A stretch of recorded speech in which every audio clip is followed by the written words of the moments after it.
Excuse me. Alright, I have a bit of a cold, so...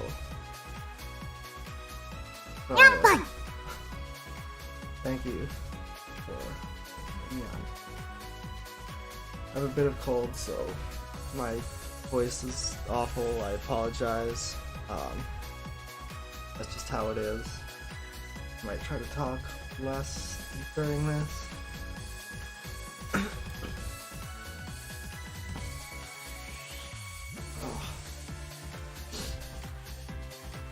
gonna do best of 3 draft.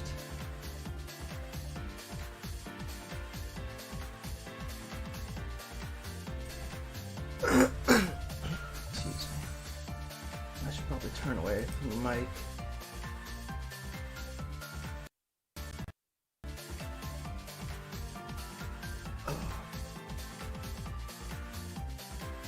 Hopefully, okay. It's like all the things are set up.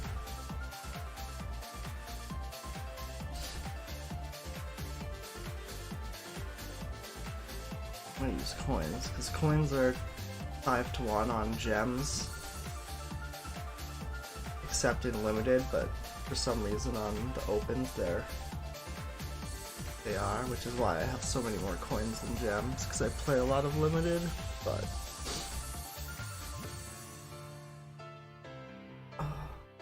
usually on the ladder it costs more to buy into limited with gems, so I mean with coins, so you just always use up your gems.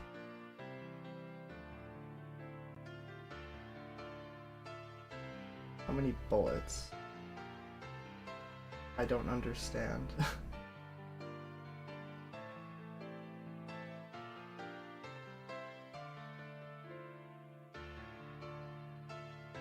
Bullets of what?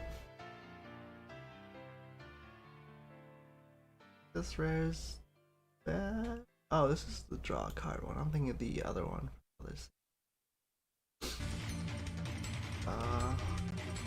I'd impressed with this card and this card, but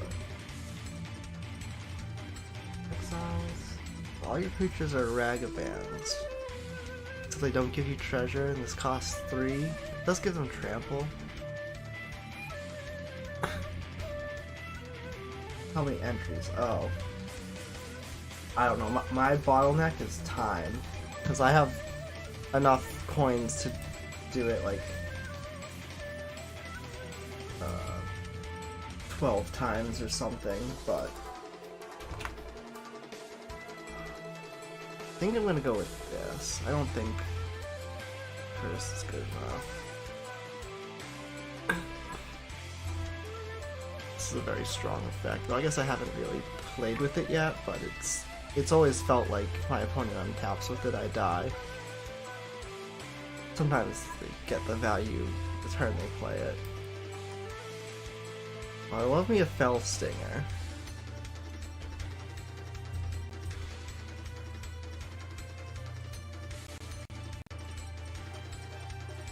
Ugh.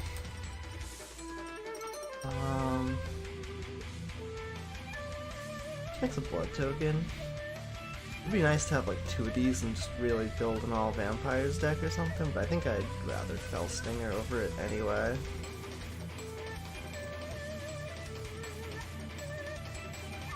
These cards might not go together, but it is what it is. I've got like 300 something coins, but I have a Zelda race at 6, so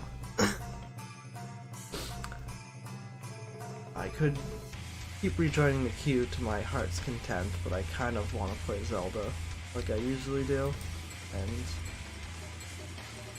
well, I have been enjoying this format. I haven't been playing it a ton, so I'm not like super invested in this. It was more just an excuse to use my coins. Oh, we could have 3 vampire uncommons, but it's a bit late for that. I'm pretty sure I've seen the Pyroclasm wheel.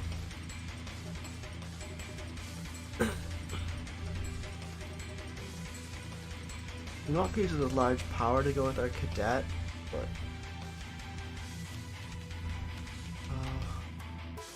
not super into this wolf.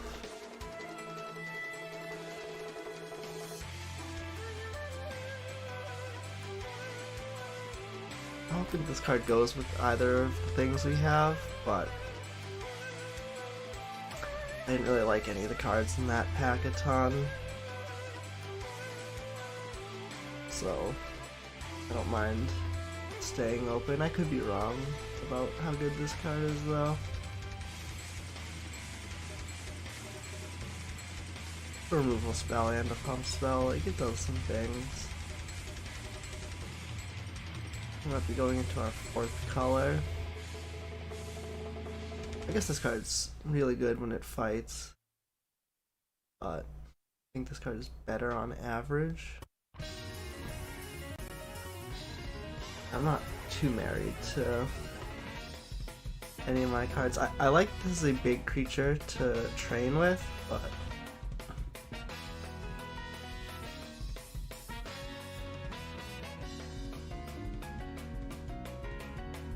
we're not super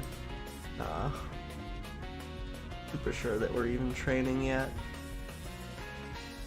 I'm gonna actually put these in the order I drafted them. It's more likely that white is open than green is open, because we took good white cards later.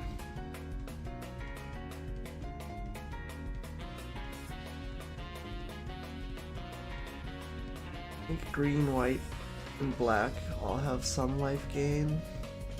I think I'd rather this.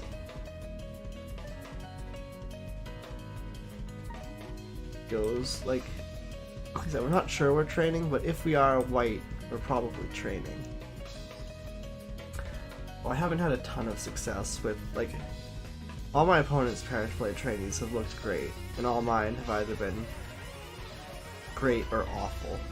It either, like, gets ahead and wins the game on its own, or it does nothing. And by on its own, I mean it needs something else. If you're ever behind with that card, it's pretty shit, but Post Cadet might flip the script on it.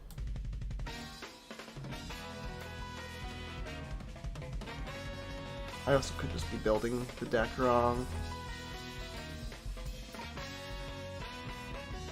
Fortunately, it doesn't look like green is open. Like, the big appeal to this kind of strategy is we get to use this. Red looks pretty.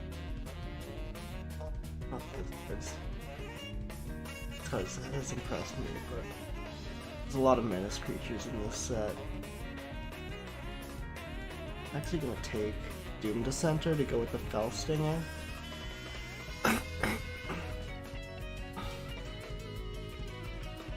Like, sacking a Parish Blade training might be good.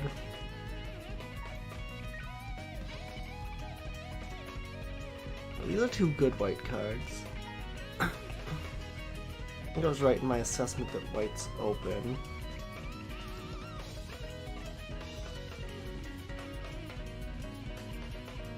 I'm gonna take the cheaper card. The rare is a blue-red card. This card wheeled. Guess I feel more vindicated in not taking it. This card also wheeled.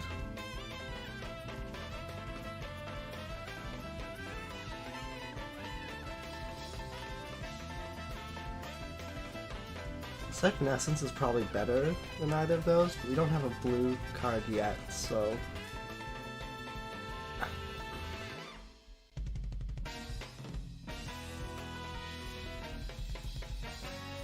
I was more married to this red card, I would take the second Vampire just to make the Retribution better, but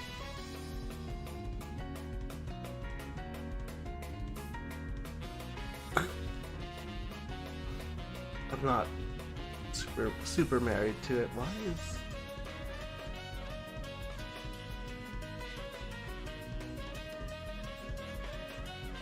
let's just spread ourselves thinner.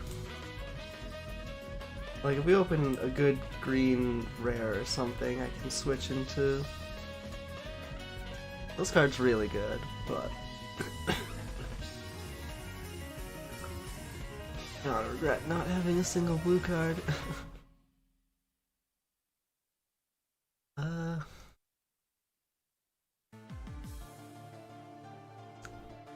Blood Petal Celebrant is a good way to trigger training, because this card just always attacks. For the first, like, 5 turns, this card can pretty much attack with impunity.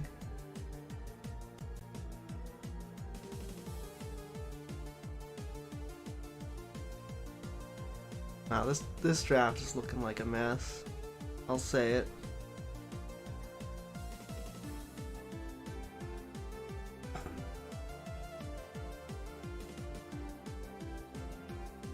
Played against this card in Limited. Well, I think my opponent got very lucky. I was able to beat it.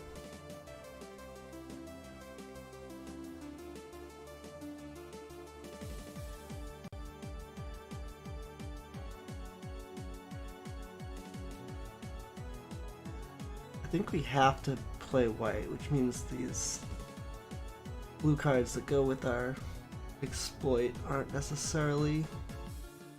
Like, we'd have to hard pivot, and I don't think we can. I don't want to take Piercing Light, so it means I'm taking something else.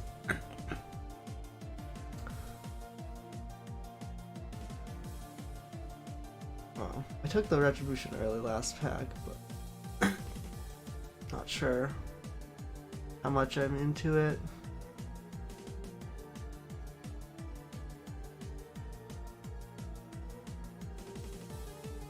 Card's very strong. I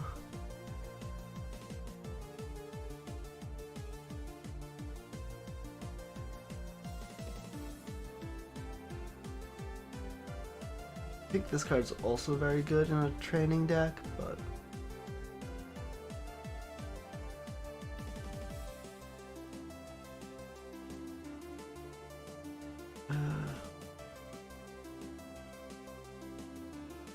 oh! Speaking of cards that are good when you're training. So this infantry is just always good.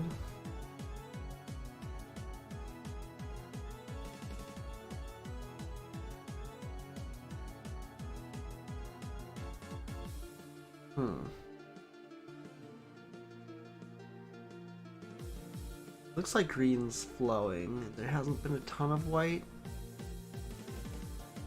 I think this card is not the greatest, so it might wheel. I'm gonna take the infantry.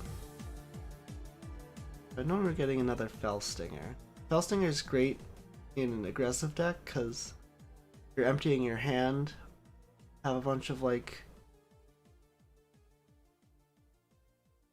creatures that get outclassed. Really? Not a single white or black. But blue seems super open.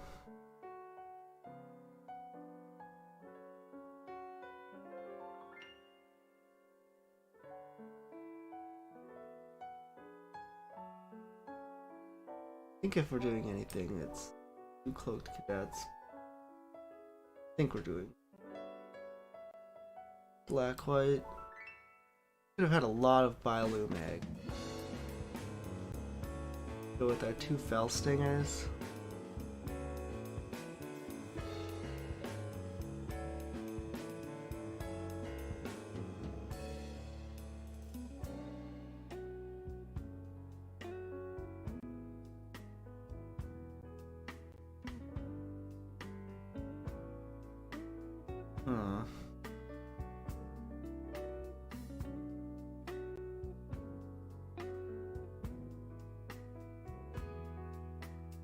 I like Supernatural Rescue as a way to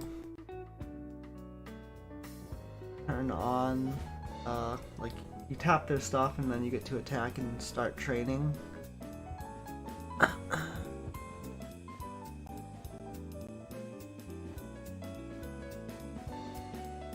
but all the green cards I wanted are wheeling.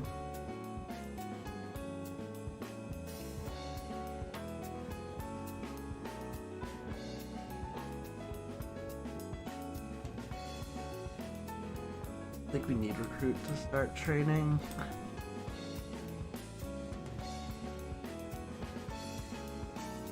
I was really hoping to play these black cards because they're good, but got a ton of free green cards.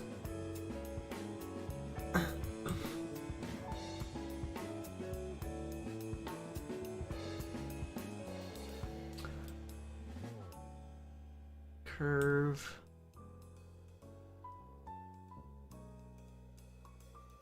Two are the same, basically. There's a chance we still play black, but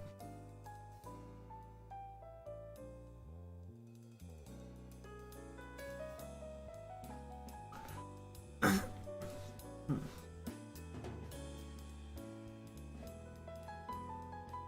like a lot of these cards. 6-3 is a good way to train.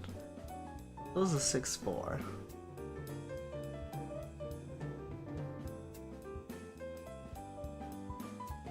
To draw a card might just be better.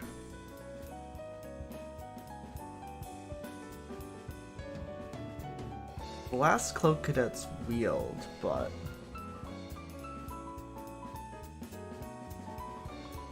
kind of like having as many of that card as we can, right?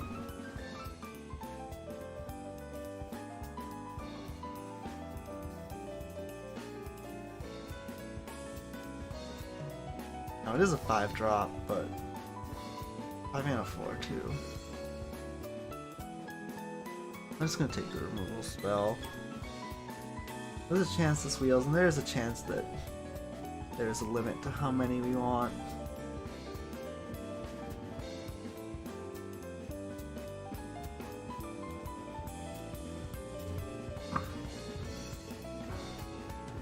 It's between Wolf Strike and Aid.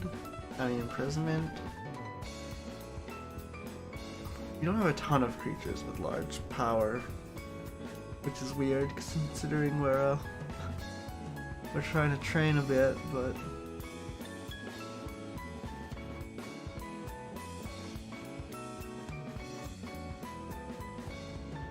this just lets us attack and then use a trick.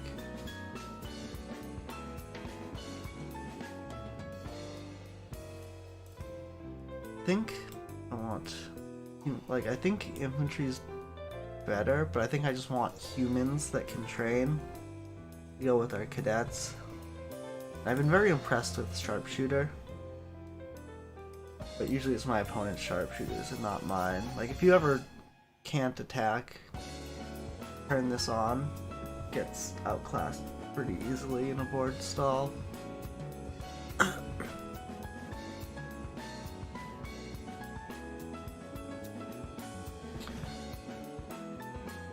As a note, I would like more human 2-drops to go with our resistance squad, so we can curve into it.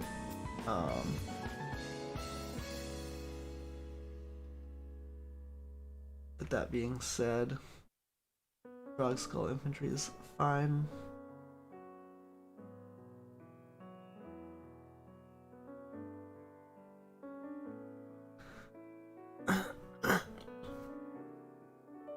Sawblade's a little generic, but worst case scenario, we put it in the board and put the second one in the board and play board it in against zombies.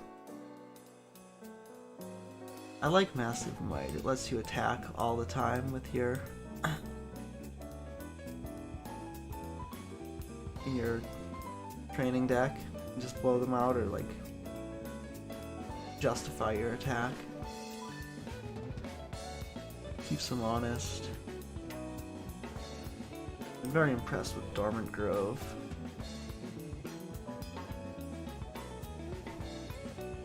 The Beguiler's fine.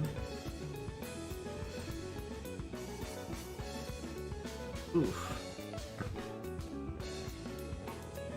Like, I like Mariner better than Dawnheart, but I think our deck has a ton of humans in it and wants cheaper ones. And this wheel.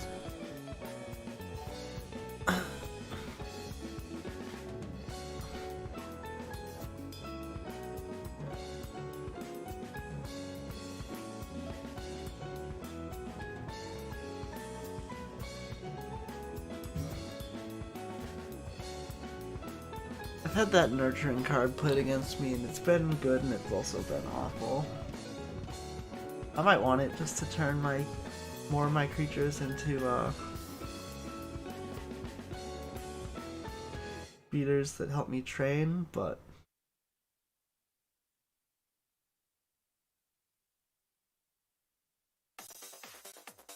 I hate how it resorts your cards for you, even though you had them sorted how you wanted them to be. I haven't really liked decks that look like this, but could imagine winning some games with it. We have a lot more power. Though this, we might just cut this and lean on our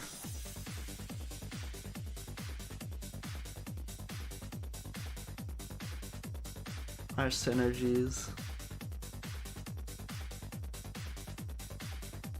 I guess this is a good payoff for drawing some extra cards.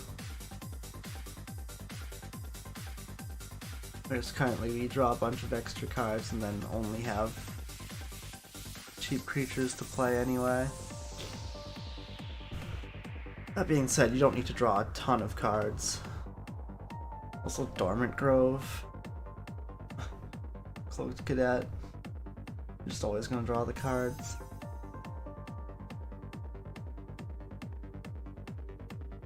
So I honestly never want to flip this card. I just want it to be a... what's it?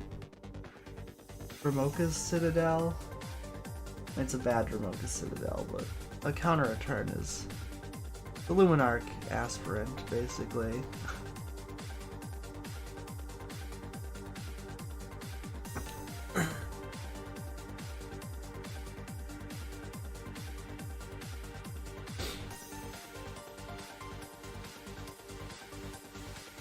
I had something that cared about wolves. Wolf Strike? No, it cares about night. You don't actually have any werewolves.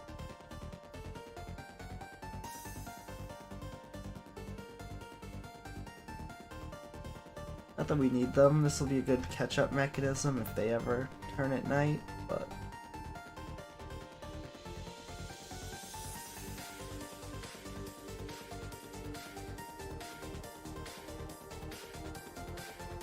I was wondering if I play something like... because this wolf is better at training bigger numbers, but we have plenty of 3-power creatures anyway. 5, 6, and then Trog's Claw armaments can help. Maybe I do want this card, just...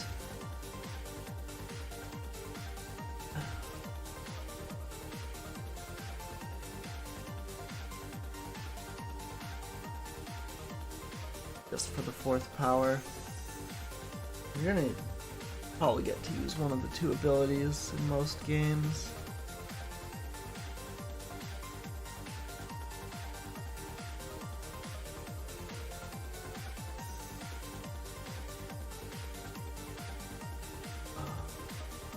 That's the appeal of the Sporeback, is it's really good with Militia Ralliers, because it just gets to attack. Same with the first training.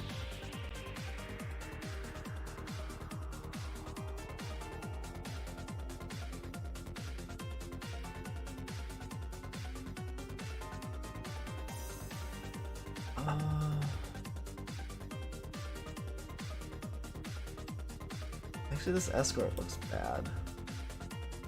nothing we like. It's nice to protect our guys, but we don't really need to. Like our appeal of training is we get to cantrip while we do it and still get a good attack probably.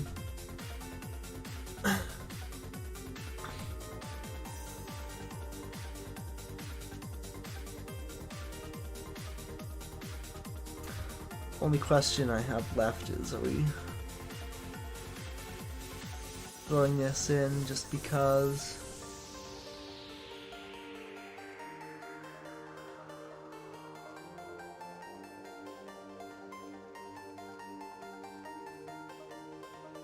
Honestly, this is probably better than this for what we're trying to do.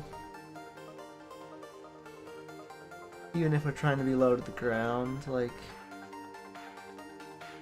games in this format stall out, I've noticed.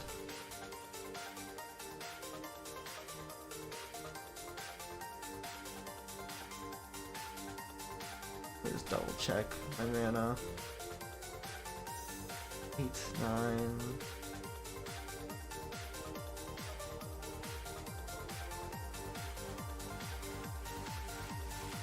Our curve is much more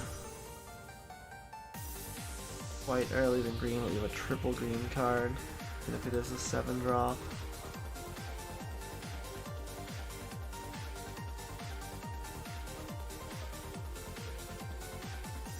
But I feel like with 8 we're gonna have the plains on turn 3. We don't need double white really ever.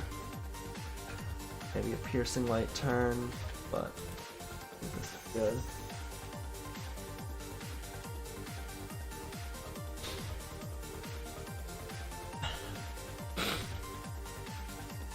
Alright, let's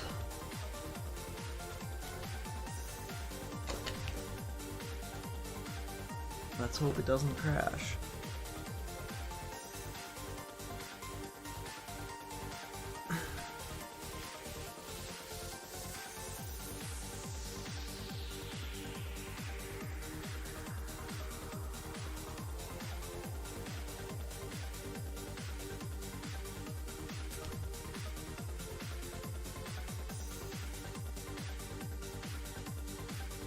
Hoping to get beyond the play. Hoping to not have my 7-drop in my opening hand, as good as it is.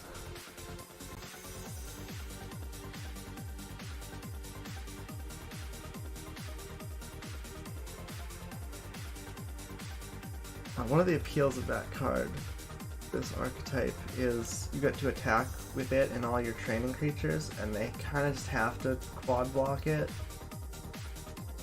Means all your other creatures get through and get bigger, and maybe that takes them over the edge.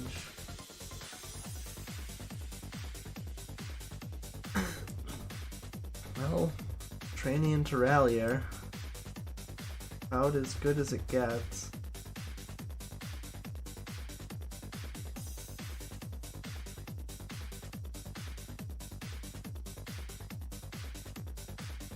Stretching to save time. Catgeist. Well, good thing our Rallier untaps something.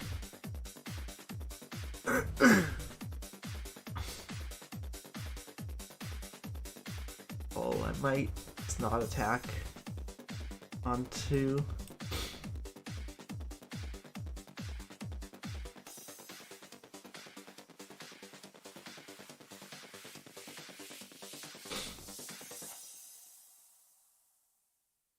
If this resolves, there's counter spells, yeah. Like if I attacked first, I'd feel like an idiot, because I just get to counter and draw their card. Yeah, like this is my problem with this kind of deck I'm playing. It's like I missed a turn of attacking, and I feel like I can never attack again. If I kill this Catgeist, they just get to load it up on the Witness. Like, they're looking pretty stable.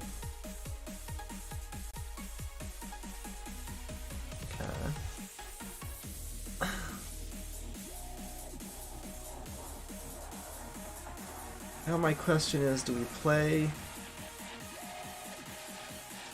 Dawnheart pre-combat to move the counters onto it, or to threaten to move the counters onto it?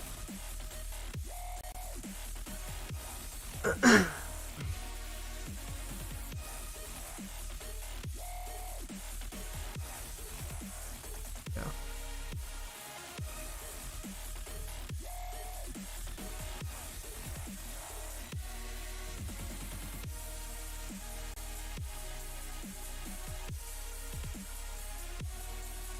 Oh boy, this lag.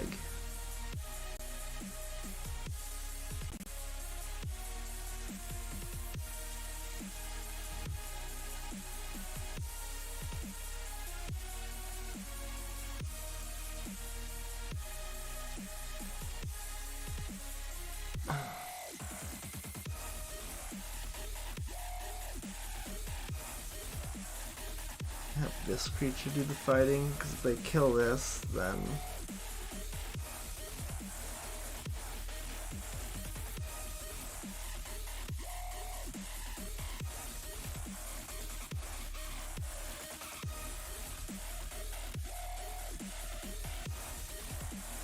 that's fine.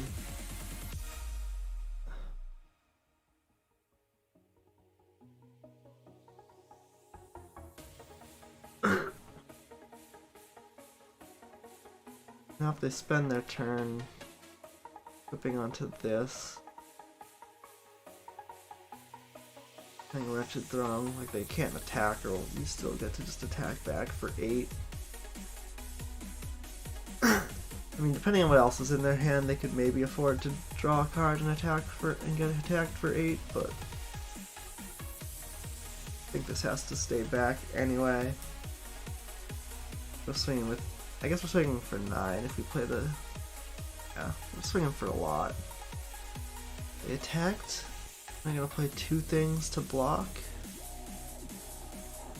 1 mana 3/3, good way to buy back tempo. I'll admit.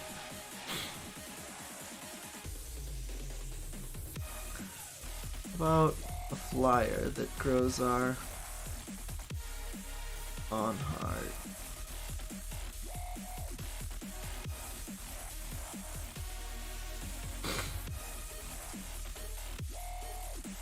I think they're gonna double block the Perish Blade trainee.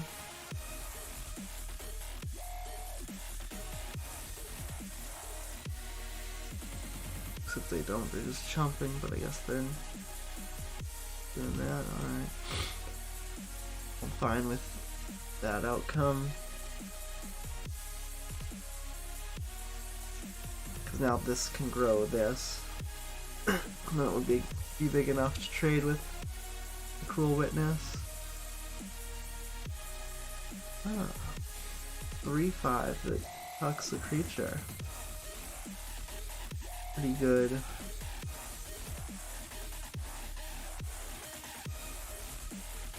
I'm not gonna put this on top.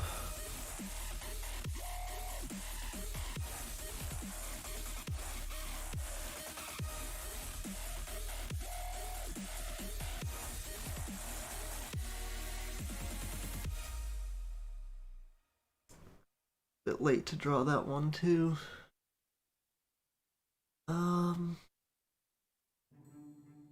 I can play this, attack. They'll block the Dawnheart. I'll hit them for 5. Then I'll have a 3-power creature. And another one. Or I could pass and hold up Retribution on an attacking creature. Presumably the Witness. Or I could play Royal Recruit and not attack. Just set up to Fierce Retribution and attack with everything, but they're gonna have a 2/1 next turn. Oh, it's a little aggro to suicide this for counter.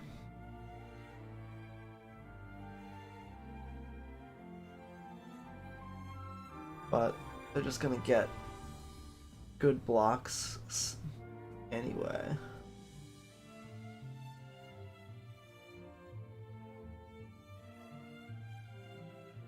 I think I'm playing this and not attacking.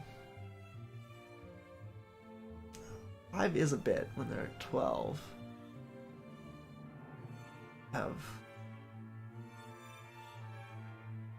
Let's say do all that and they just hold their guys back. Next turn I can trade. Run something into a 2-1, this gets eaten. Yeah, it's not great for me.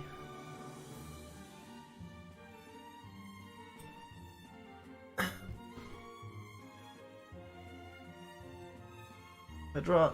This will let me set up to draw land, kill their big flying blocker or just their big blocker. Like this 3-1 can train both of these next turn if it comes down to it.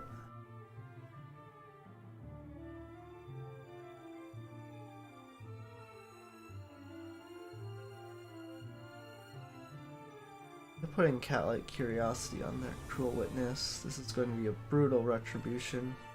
If I get to untap and attack. Or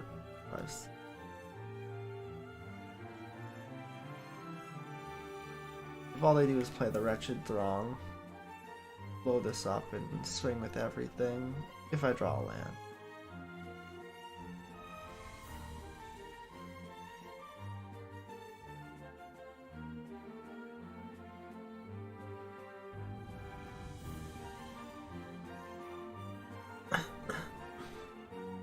I could have maybe attacked first, but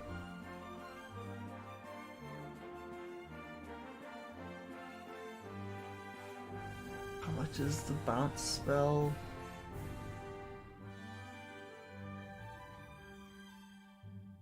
I guess they bounced my 3-1. I'm a little sad that I quote-unquote wasted this, but I still get to attack for 8. I have to take 6 of it.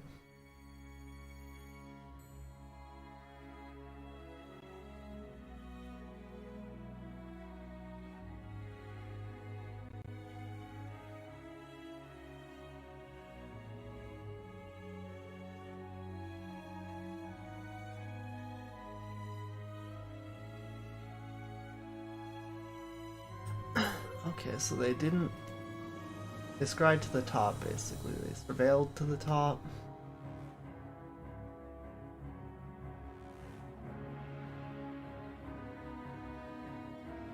Yeah, it would have been better if I attacked first. That way, the bounce would have. I think it still would have triggered training. Yeah, I'd attacked with another creature with greater power. Now, that's tough to do on Arena, definitely. 1/1s will block my ground critters, but that's not necessarily a blocker. Well, I guess it's likely to be a blocker now. If they don't hit a 1/1 here, and even if they do, I think they can't attack with this Cruel Witness, which means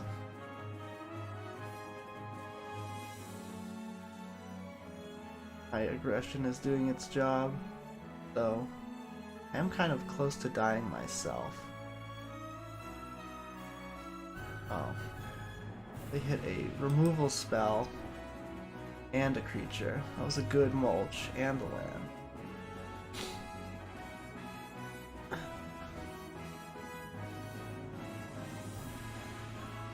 Yeah. Probably lost.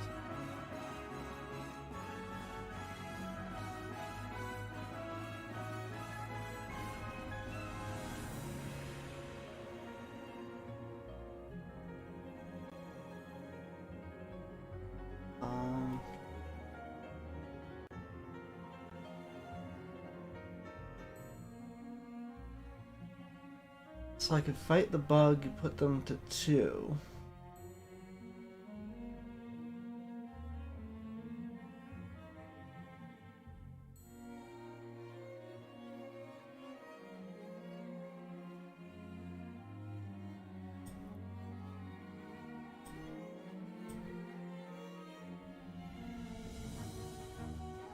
Or I could let them block, have a surprise.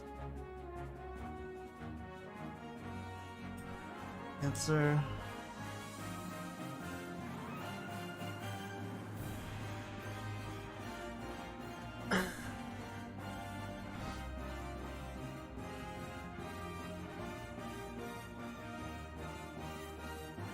I could have also held Griff Rider back to block and shoot.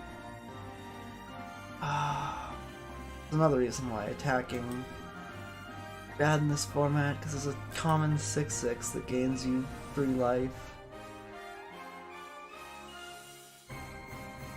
It's like the best honey mammoth ever. I mean, it can miss, but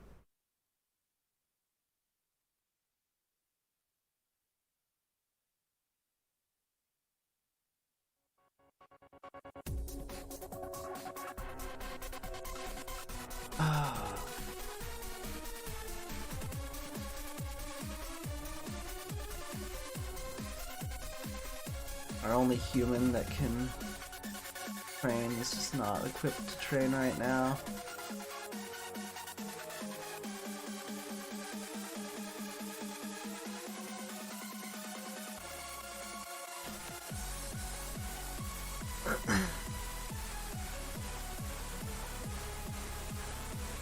Yeah, they needed to have a good turn to come back from our cleave. If I just cleaved this, we'd probably be grinding fine. I mean, by grinding, I mean we're staring at each other till I play this, and then maybe I get a good attack. 2 Cobbled Lancers.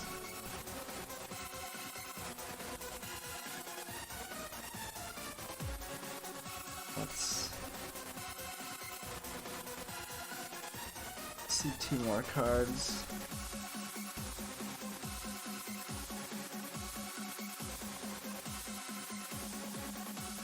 Spider. Their deck's really good. They have at least, what, 3 Wretched Throngs? They didn't search for a 4th, so...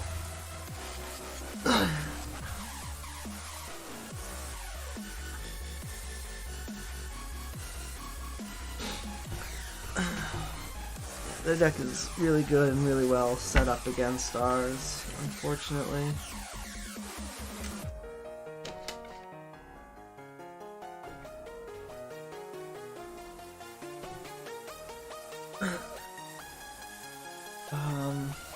So fight a zombie and destroy enchantment seem great against their deck.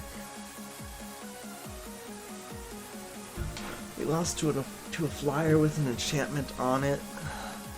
I think Crushing Canopy might be too much sideboarding. We'll see.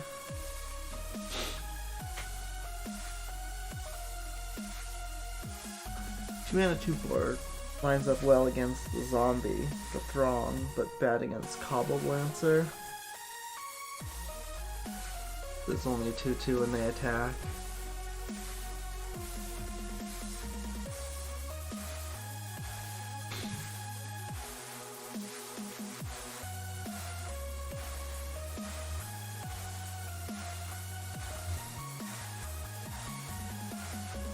Piercing Light's another one of those cards that seems fine against the 2/1 but bad against the 3/3.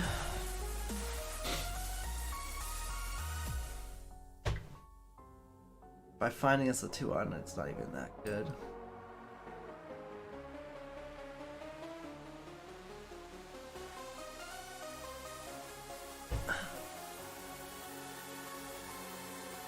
I'm not sure if we should be trying to just go under and cheese them, or get chonky and grind.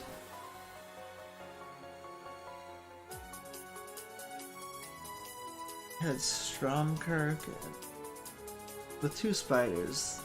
Going to the long game, probably not great. You don't have a way to clear out graveyards.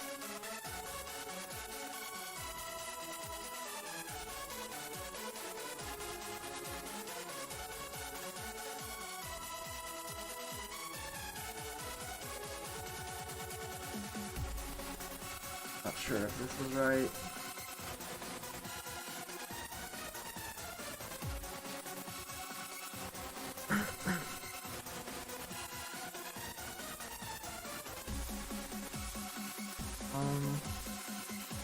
A lot of 5 drops, but you have both our colors.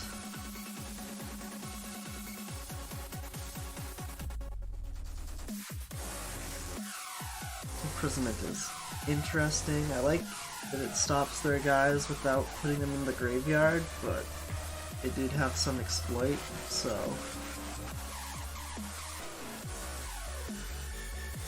this might end up being bad. Maybe I should have boarded this out.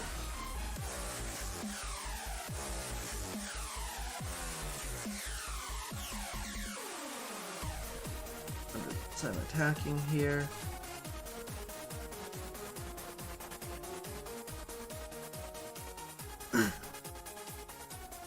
This card's not great, it's a 1/3. Ability is really bad. Don't want to discard creatures, you want to discard extra lands, but can certainly help in a pinch. And they have Stromkirk.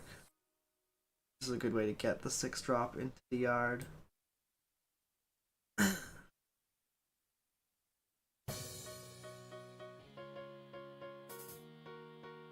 I just want to spend my mana.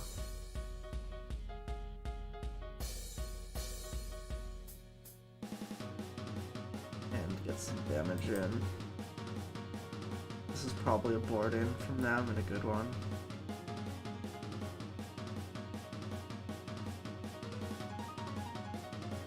Though I definitely play this card often enough. And I'm a deck that just wants creatures that block.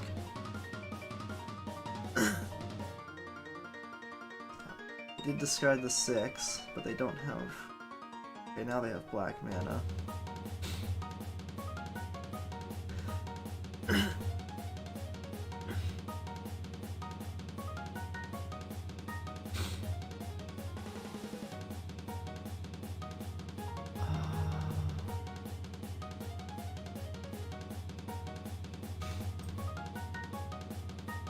So I think I need to get Cadet into play.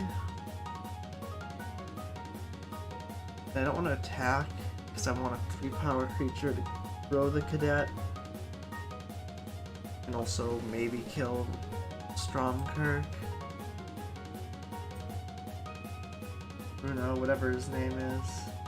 So I think I'd play this and pass. And next turn, if they block the Throng to kill this, they can't search or else they shuffle the 6 they put on top. And I can also, like, attack, hold up Wolf Strike to blow out the double block. And I want to be gaining a counter and drawing a card doing that. I think last game it was a lot better if I attack first or make them bounce. Then I know I have to save my thing for their flyer. Okay.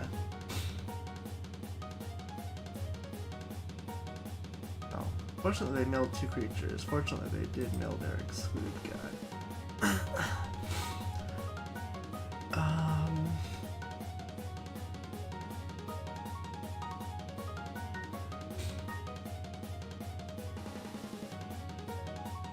Oh, guess we just go to the sky then.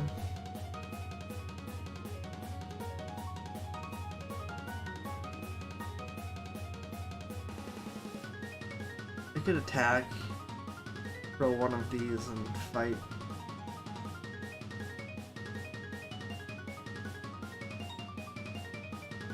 I have a 3/5.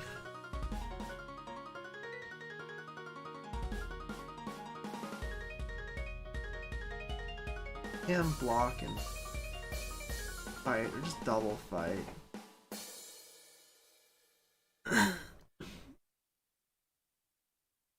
Problem is they have the bounce spell up. Totally hosed.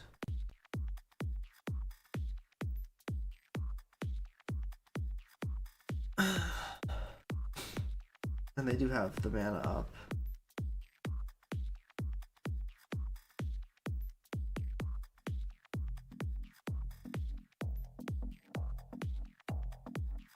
Can't beat everything, unfortunately.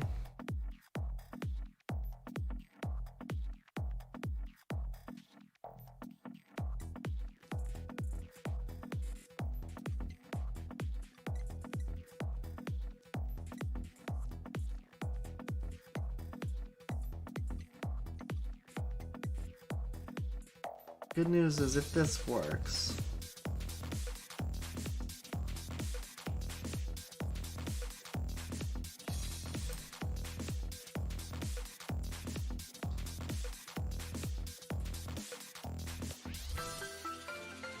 then they're drawing a 6-drop and only have 5 mana.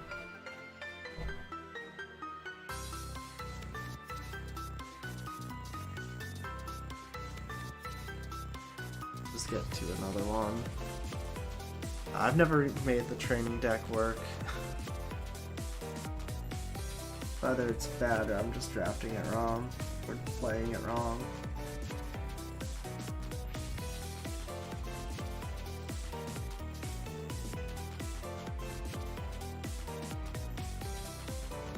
Just try again. I've got the gold to cover it. Yeah, the deck was like well suited for ours, and I think they boarded in a bunch of cards that were also well suited.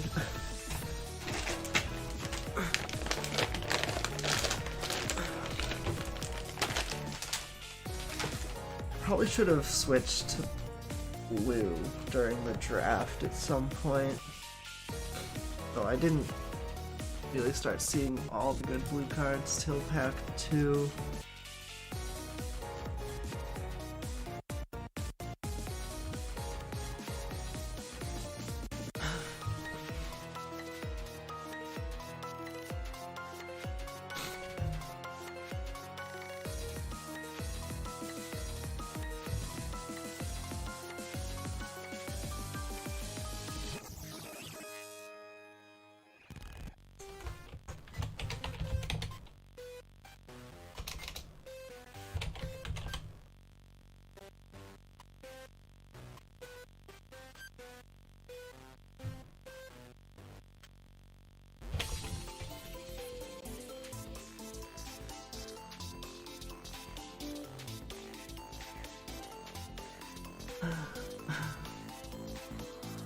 So I'm thinking Gift of Fangs versus Blood Fountain here.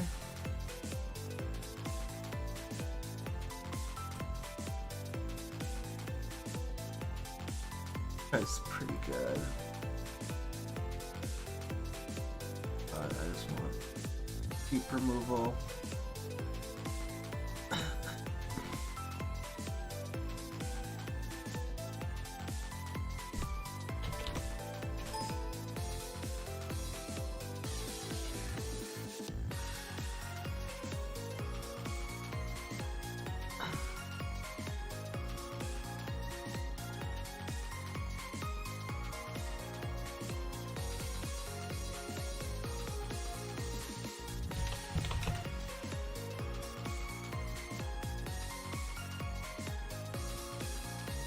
Wolfkin Outcast, Drog Skull Infantry.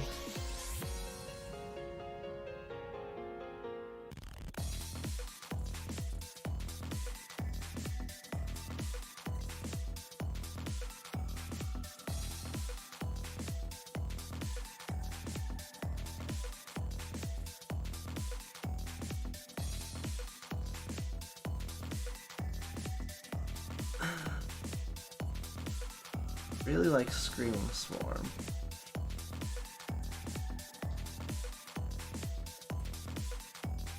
Hard to kill. Liar.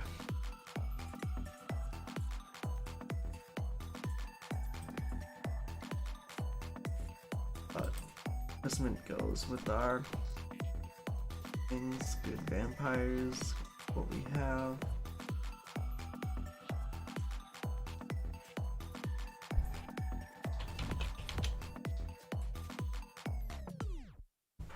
Just gonna take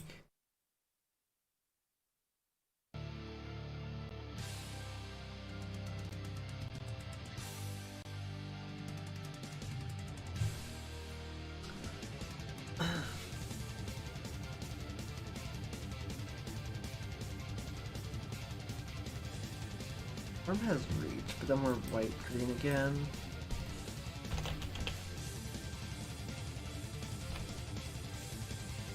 I mean, it could be right enough still.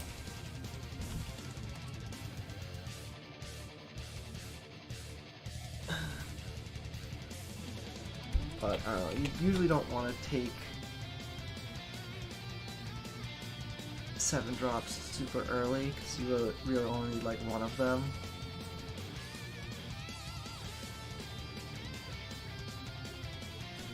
Enjoyed me some inspired ideas.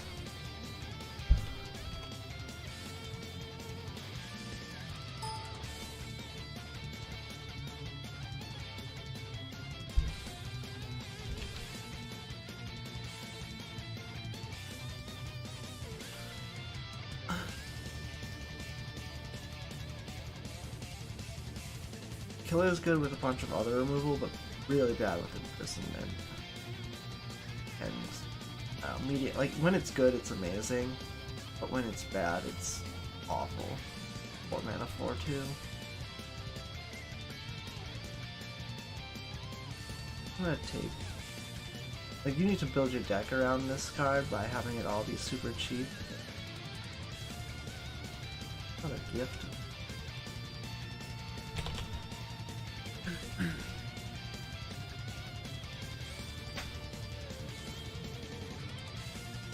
You like aim for the head.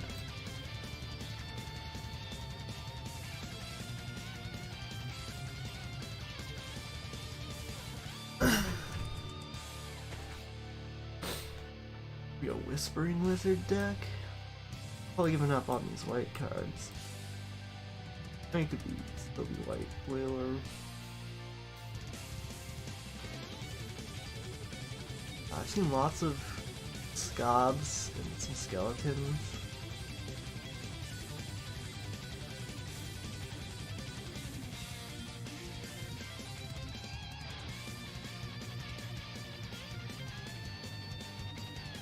Creature token with flying. Draws cards for creature tokens with flying.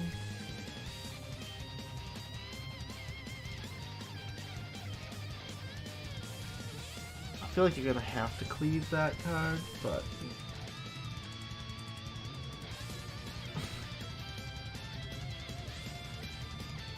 any of these color combinations, this has the potential to be good. I don't think it's like good on its own. You need a super specific deck for it.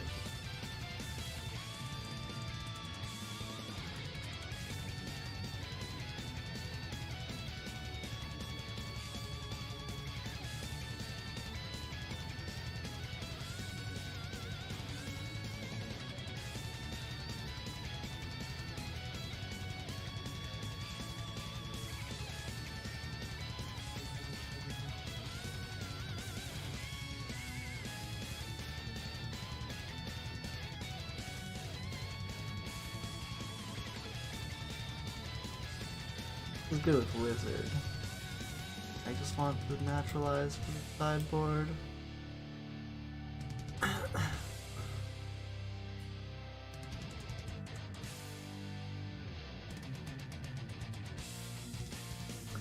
actually don't think Dorothy is great.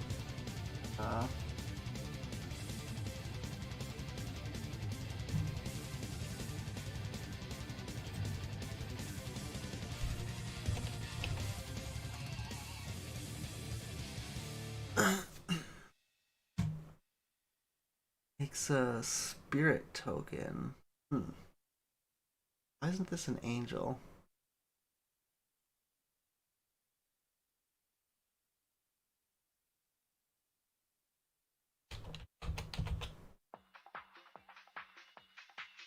Spirits would be good if have spirit synergies, which we're kind of set up to have, but I think just blue-white removal,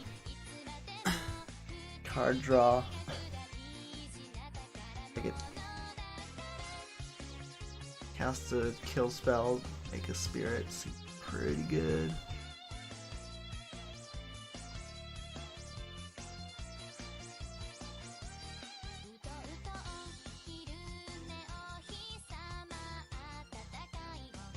I'll put.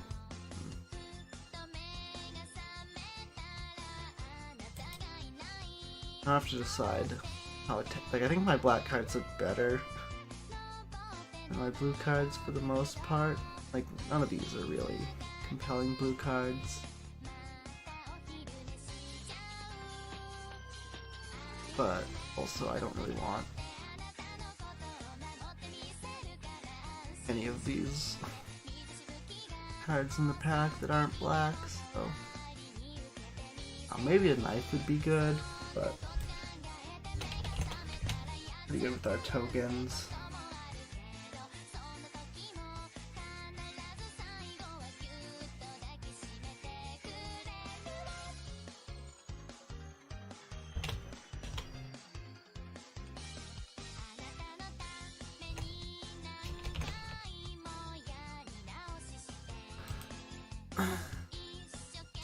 We want the first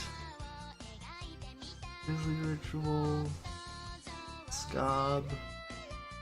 I don't think this is a Blinding Geist deck. Ooh, 2 Whispering Wizard. Or the cat guys.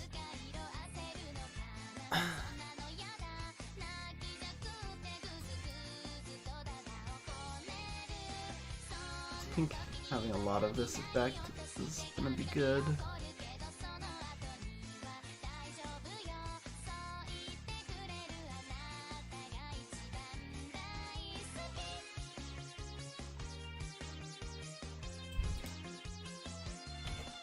It is a Ouija board. Probably not. This honestly might be just take a 3/3 to block. I do like Scattered Thoughts, but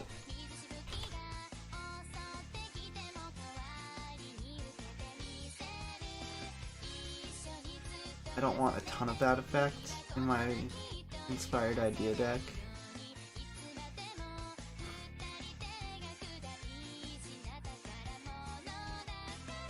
Card seems impossible to turn on, right?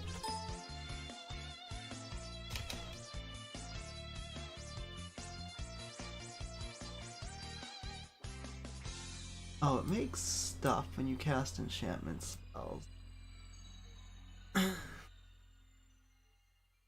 don't have a ton of those, but we are probably in the colors for them.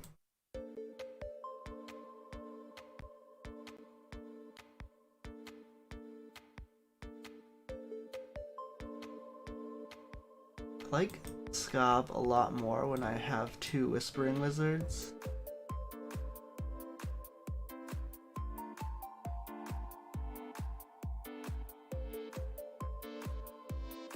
Hear me out. You cast this instant. You make a 1/1. Sack the 1/1 to pick up the instant.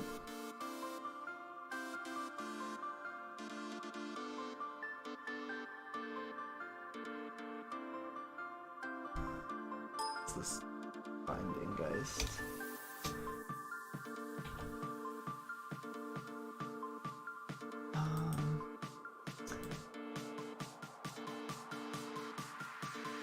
It's a pretty good blocker, and it's an enchantment for our Hallowed Haunting. The guy split snare, or, you know.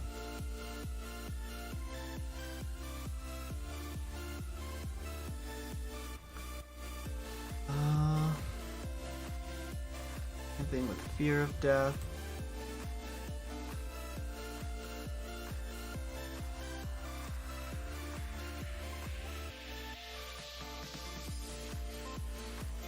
If we're just trying to cast enchantments and survive, Dawnheart Geist seems pretty good, and just having more spirits to pump up our...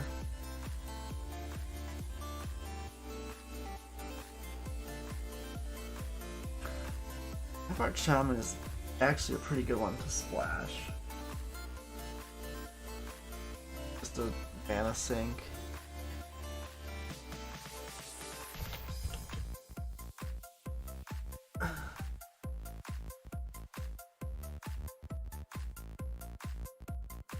don't know how much we're trying to splash. Like, I don't think we need the late game power. We have Hallowed Haunting already.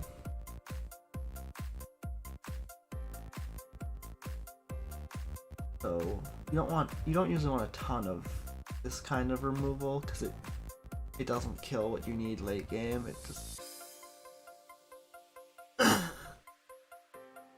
it keeps you alive but doesn't scale super well.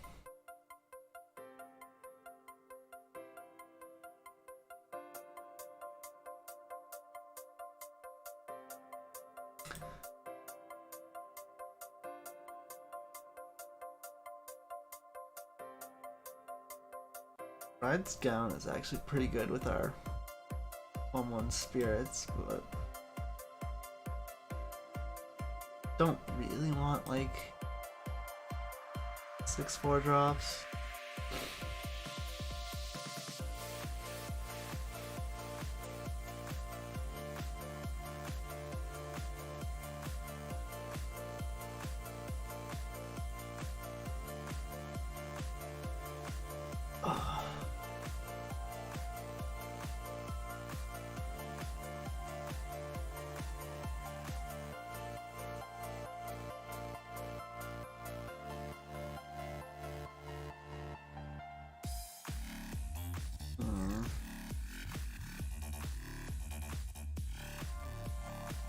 A little weird, but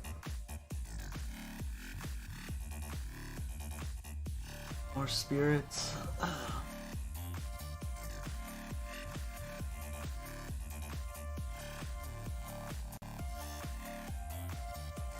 have one of these on the board. That might make it to the main. Enchantments have lots of synergy with what we're doing.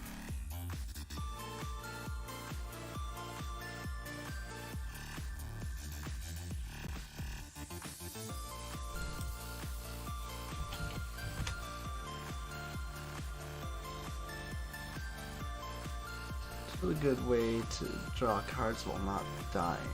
So it's a good way to like attack with our spirits.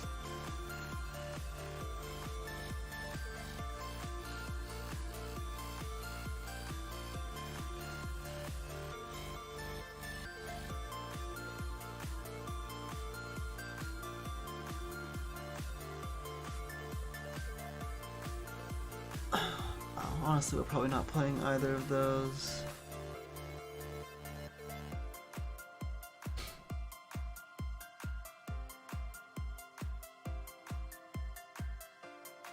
Oh, this Officiant will win us a long game, but so will this. Just the enchantment creature.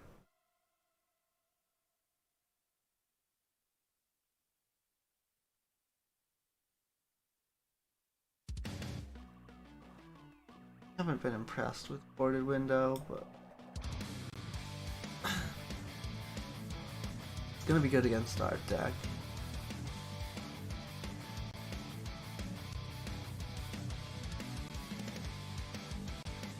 All these cards we wanted came back.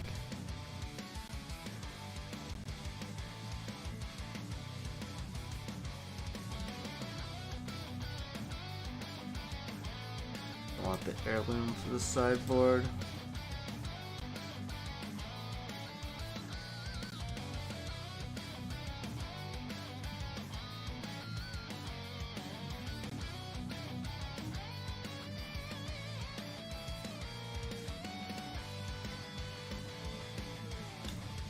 This doesn't really look like a Griff Rider deck. I mean, these spirits can pump it up.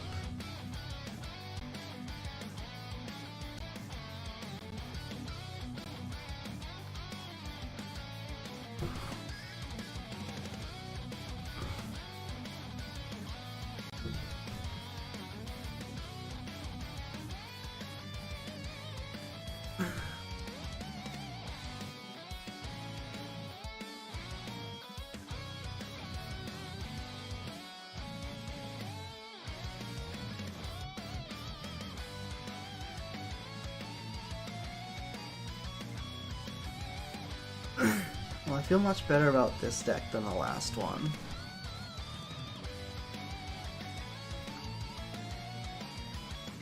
There's that.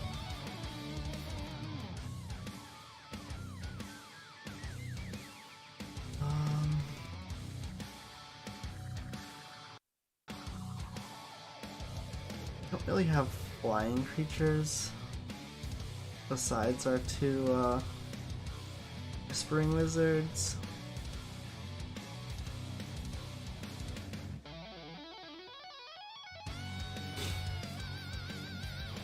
Probably can't play Wing Portent.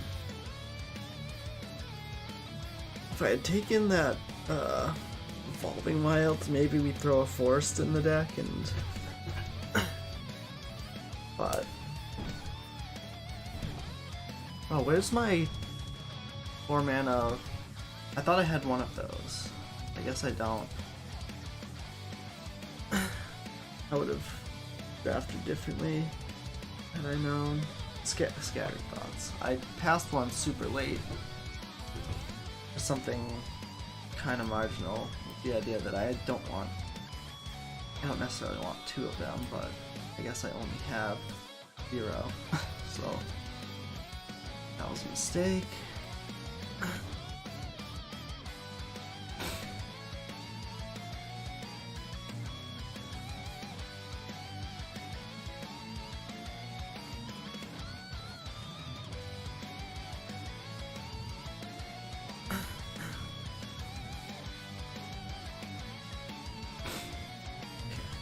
One, two, three, four, 5, 6.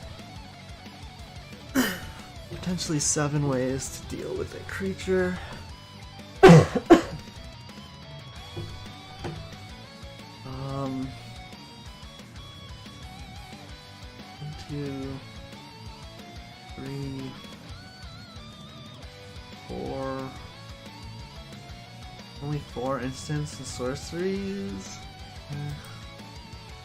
Yeah, repository scab looking less good. Well, maybe we just get this back in.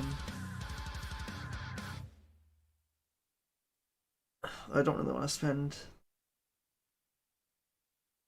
3 mana on this. Maybe that card's just good if you can shuffle one of their enchantments back in.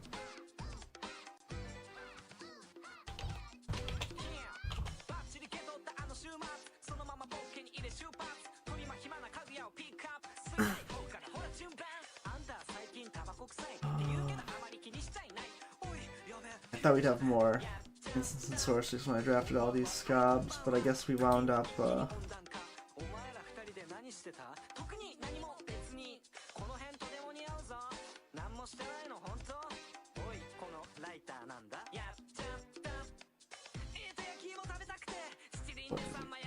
with enchantments for Hallowed Haunting.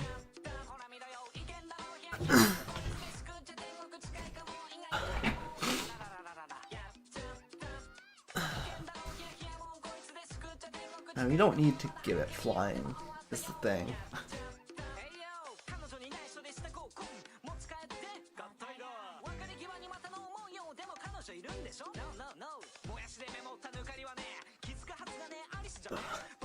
Like we can just... what's it called? Just Pack Rat with Hallowed Haunting, and Whispering Wizard really turns on these spirits too.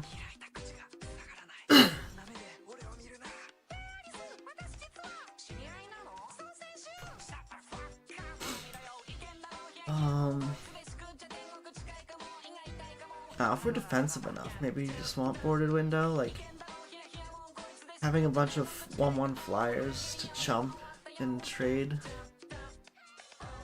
makes this a lot better, because you let one thing through, doesn't break the window, and then you just get to eat more of their guys without losing as many of yours.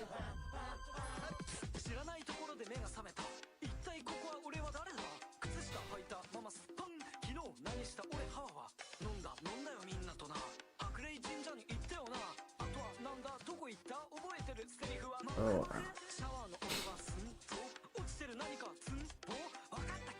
I care about this one scob.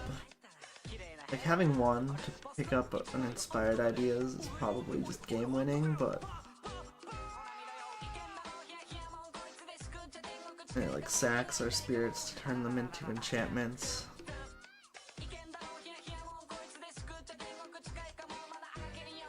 Two, three, four. This doesn't count. 7, 8, 9,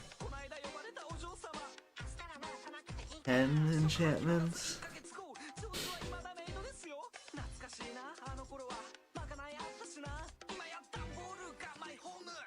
Yeah, probably not flipping the haunting, but I think it's still good.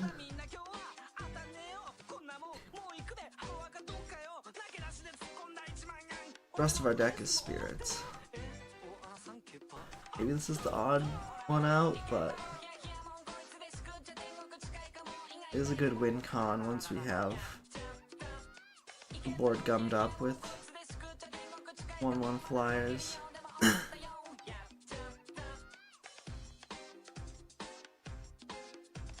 Chills doesn't seem great, but we have a zombie. This is a good way to trigger the Whispering Wizards. Generally fine.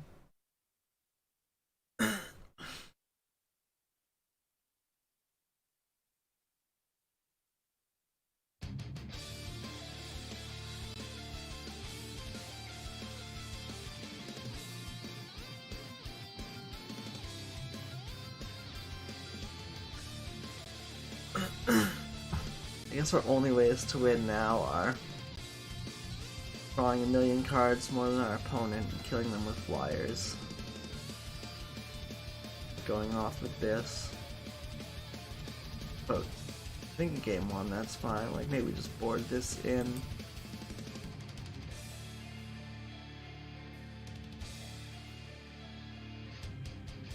For game 2 when they're gonna have enchantment removal.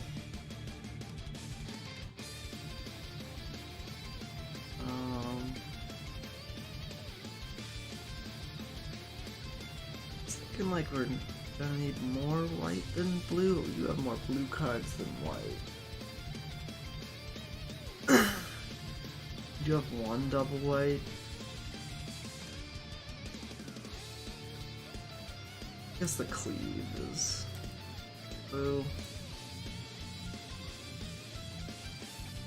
This is removal that we kind of want early.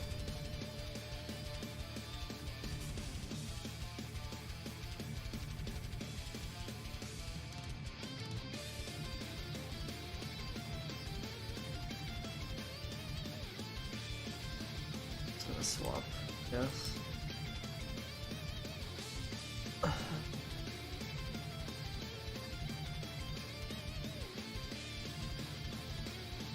Probably running with that.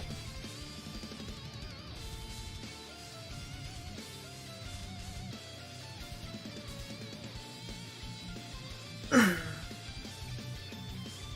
screenshot this deck. Knowing what's in it is kind of important. I like having the one scob. Just a little bit more removal. It's a hill giant at worst.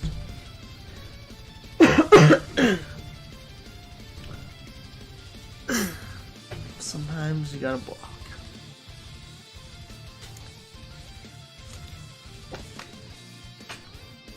So our 2-mana 3/3s with Defender can actually like attack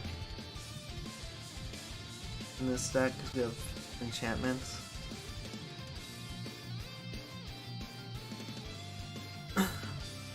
No, this hand is not getting run over.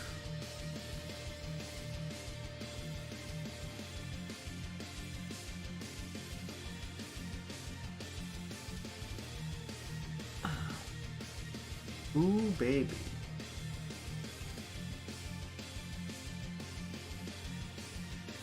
I want to hold our enchantments till after we resolve this.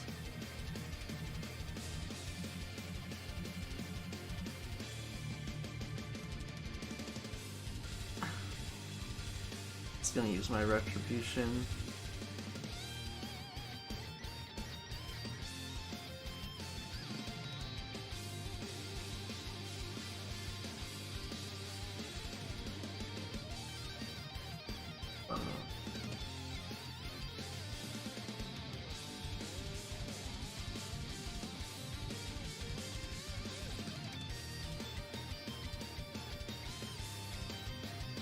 I just tap that, or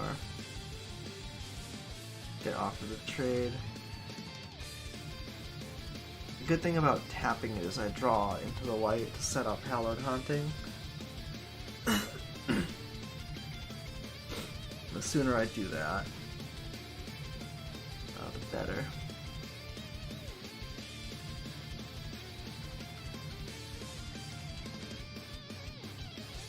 Could Fear of Death and hold up Isolate Snare, or I could just chill it.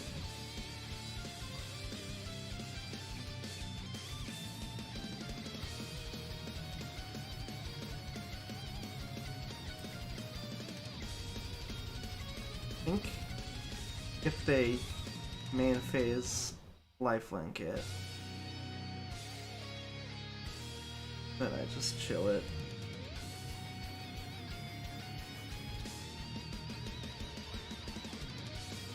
Keeps them from gaining life for 2 turns. Does take us off of Snare, but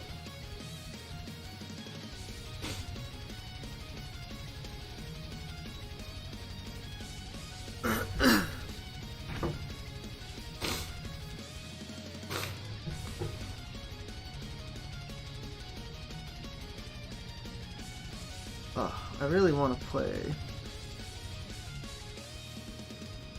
this Hallowed Haunting.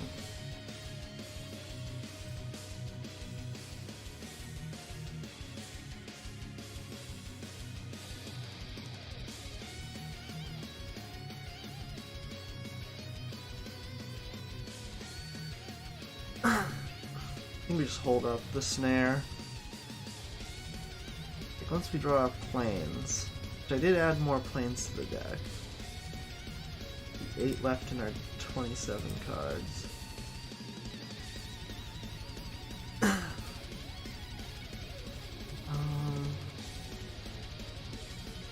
Don't really care about that card,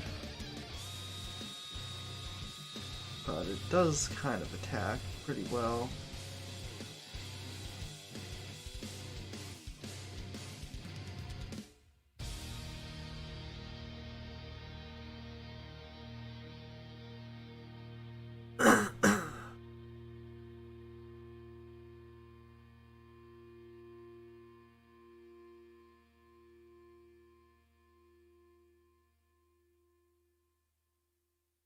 I for some reason thought I do have the 6th.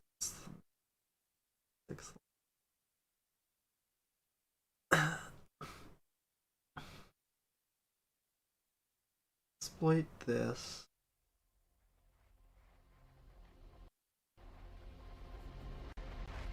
Wait for the lag.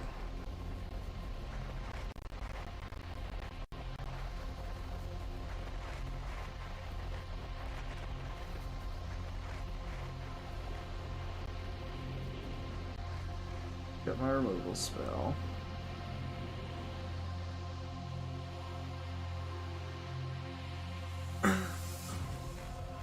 Drink their lifelinker so they can't get more blood. Good blocker for this.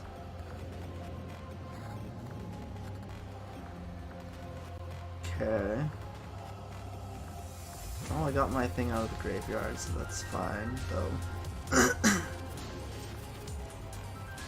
It's when it dies or leaves. Or dies.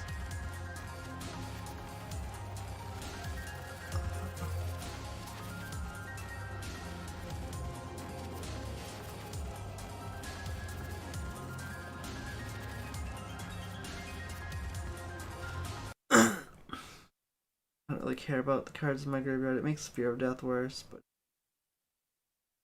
killing this on a turn where they don't get to kill a creature is fine. Fine by me. We don't have any more Scobs.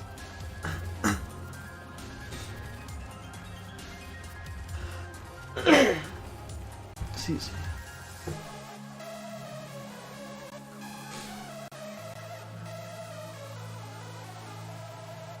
Okay, now we need this plains. Good, good, good.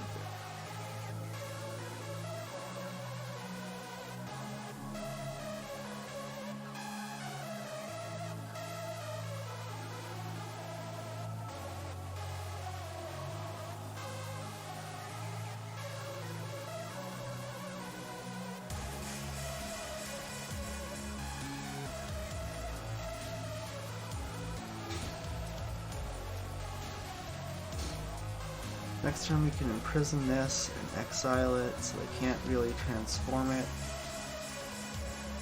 They can spend all their mana. Gaining a life and getting a blood, it's pretty good, but not end of the world.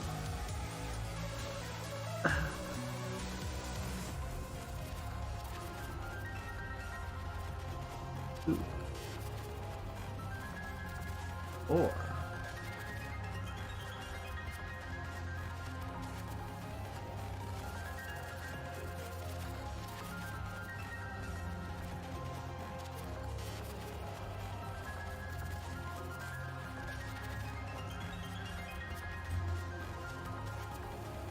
block and lose an enchantment. I don't think we're getting to 7. Like, we have 11 in the deck, including this. Some are already gone. Like, the thing about it is it makes a bunch of 3/3s. You've been bled dry. But it keeps them from gaining life.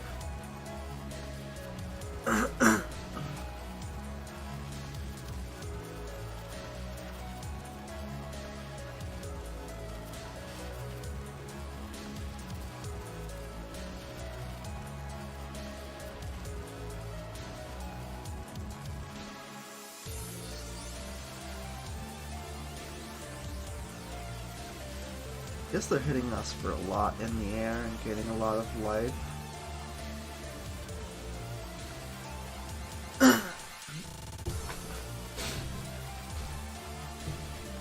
Maybe I just loot away this Binding Geist with this blood, just to cast the enchantment side, make another 4/4.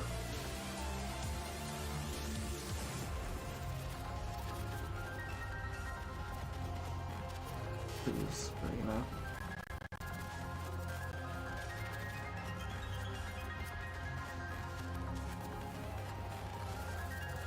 A little bit of discarding the spell and not the land, but our deck kind of up to some weird stuff.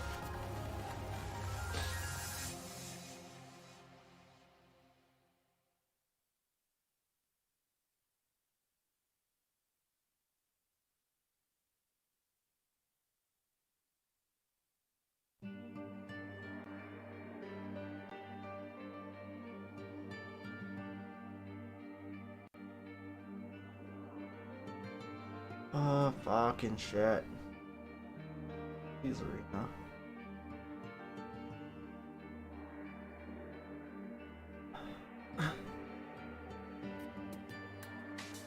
Well, good piercing light.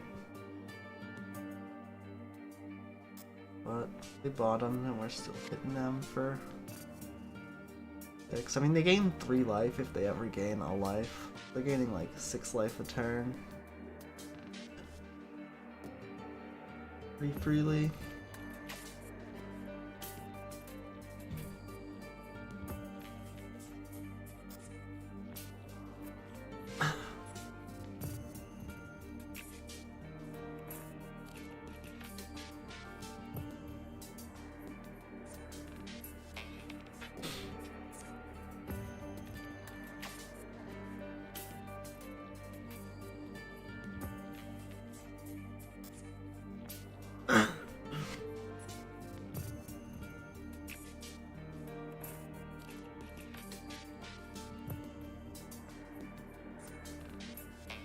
We need an enchantment to gain some life, flyer to block. spell. A lot of those things. Don't want to put it on the trainer, but I might have to. This is just gonna grow back again. Though it does get minus a million.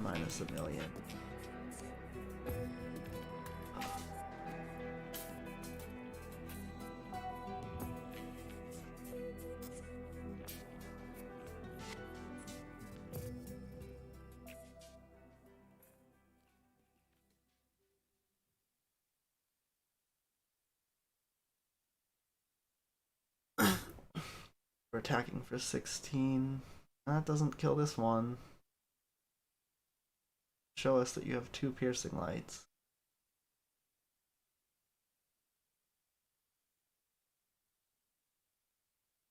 They're white-black life gain.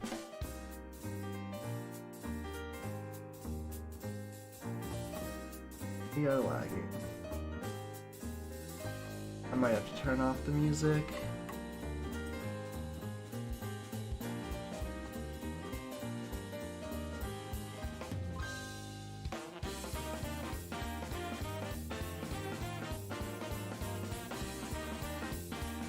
It's just to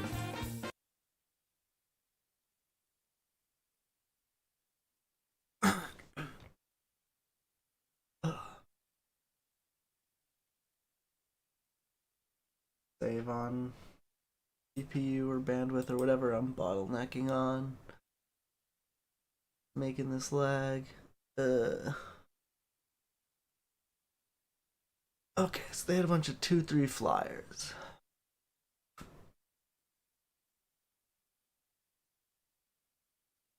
Did exile a card from our graveyard with the or menace guy.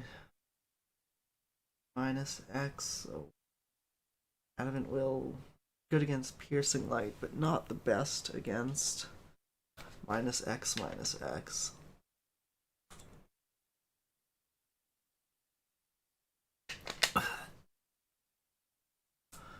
Cradle is good against that effect, though. Sorcery, so we can't.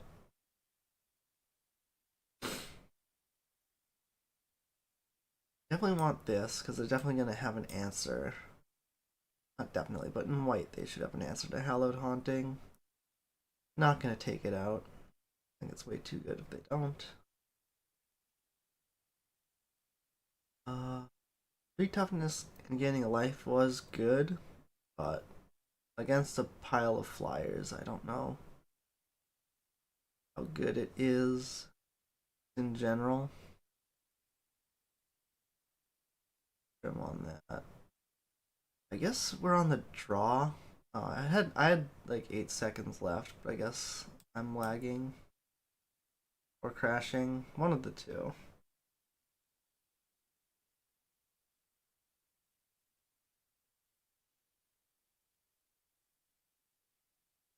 I thought I had some. Hopefully it updated with this legal deck that I had ready to go. What goes first?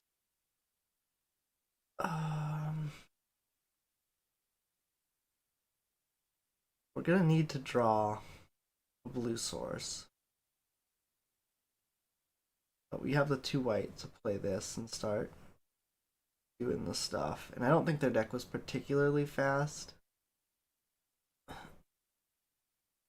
We do have something to do.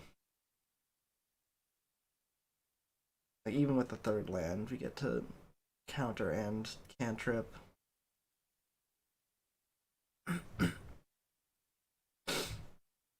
This is a good hand that needs some draws to get there, which is most limited hands. I can't imagine a 6-card hand that's.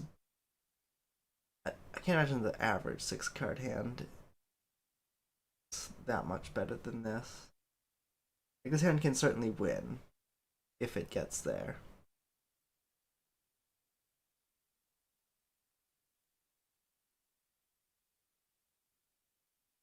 The sooner we play this, the less like, oh, we're holding up a counter spell it is. Maybe they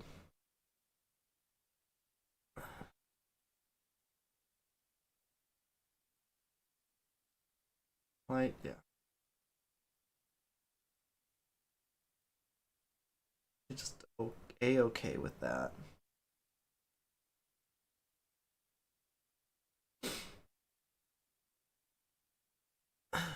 I'd like to have a spot where I can play Whispering Wizard and hold up Geistlight Snare, which fire. Also just okay with that.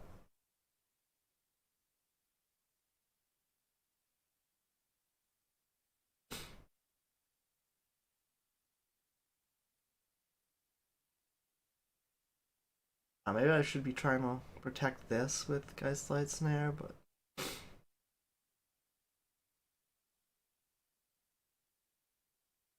yeah, if I countered the first one, they could just minister this and play the second one to pick it up.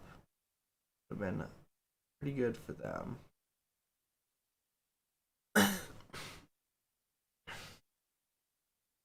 So how much do I care about this Whispering Wizard? I could try to interact with the board, hold up the snare, and then get an enchantment and a spirit for next turn, or I could just play it out and hope to get a little bit more value.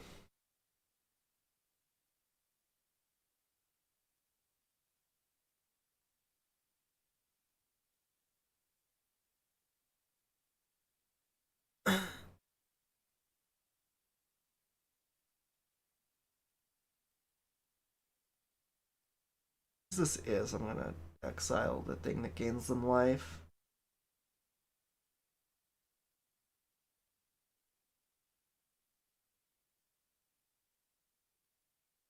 If they have the kill an enchantment gain life card, they can like crazy turn with the bats, and the bats are just gonna die to our flyers.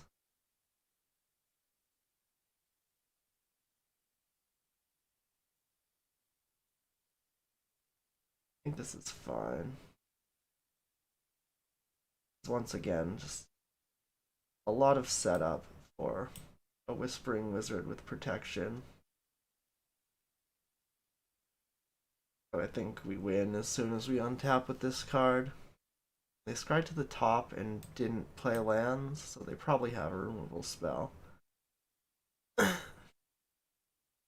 gonna take a beating this turn, but we get to Fear of Death, Chill,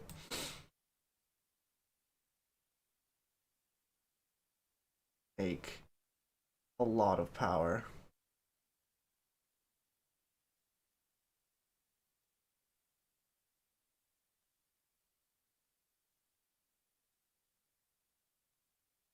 Maybe I should be attacking.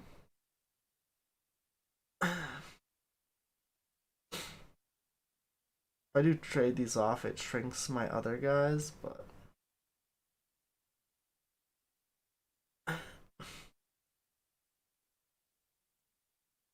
this is a good gift, but I got my value. I got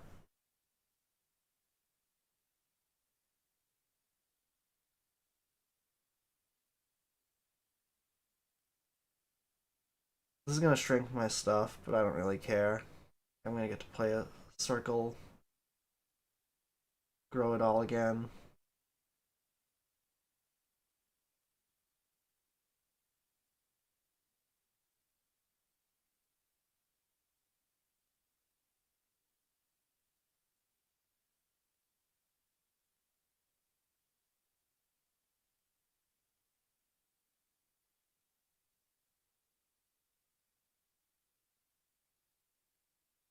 Like maybe they'd be dead this turn if I kept my stuff and attacked back, but oh, they're looking pretty dead regardless. That doesn't help you here. There's the 5 mana each player sacrifices a certain number of creatures card, but we just play another enchantment. So with 2 blood fountains into courier bats. They could have very easily just rebought their whole graveyard given enough time, so I shouldn't say very easily, but they could have definitely done that. So the Wrath would make a lot of sense in their deck and have been really good there. I think that's the only way we die.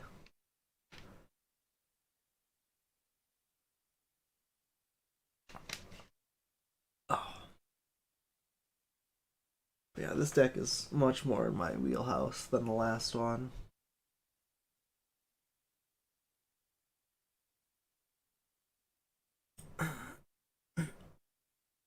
Excuse me. So let's do another.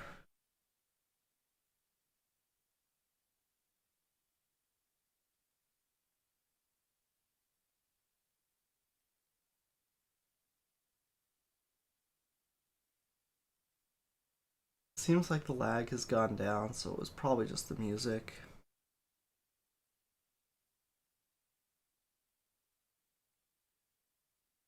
Unfortunate, but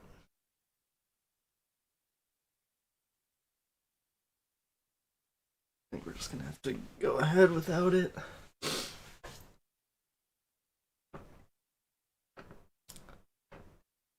I think this is a play first deck. We do have tons of removal, but well, being on the draw with Inspiring Idea is not the best. They're short white mana, but hand has fine game plan. Whispering Wizard. We protect it.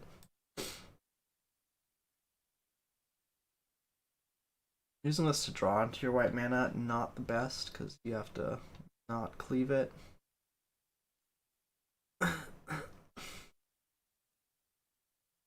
um,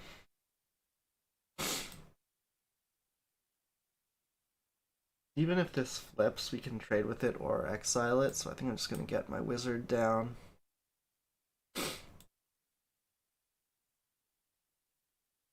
Whispering Wizard. I kill it immediately. Feel like a fool.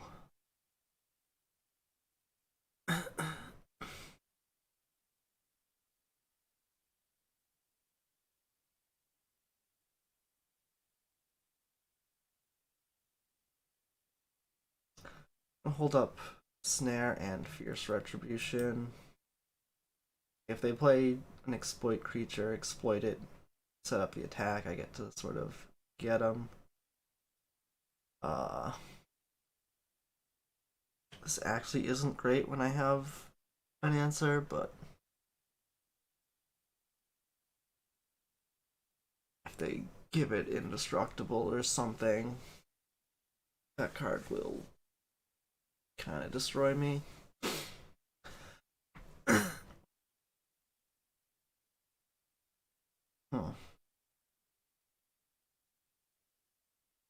So now I can exile this and swing 6. I don't know if that's better than playing a 2-2. Go up to 6 and have the maximum 4 hand size. Maybe play a land and a 2-drop.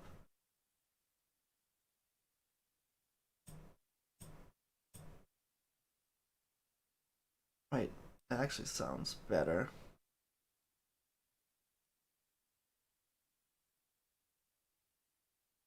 If I don't draw the land, I'm pretty boned, but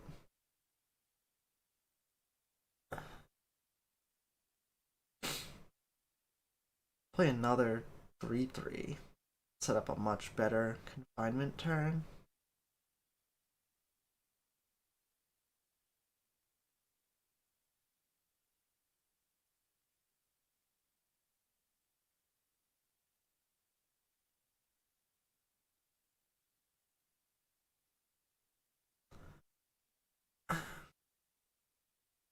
Yeah, we're just beating down with 2 mana, 3 power creatures this game. I guess if they play another creature, might.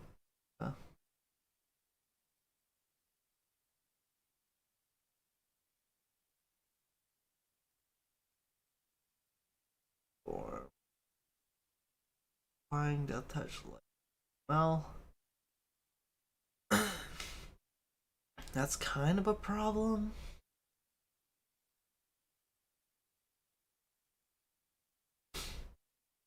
I can. I don't have 2 white. Didn't I switch it so I have more white and I keep being short on white? I'll have to check that, but.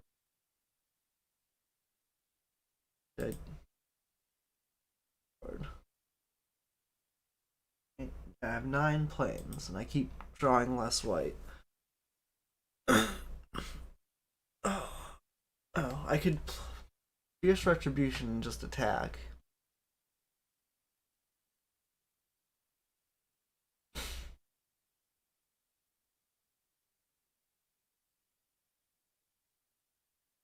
Then I'm not playing an enchantment or another creature.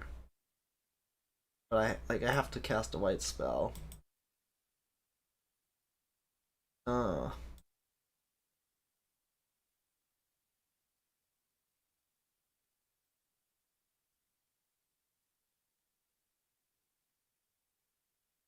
so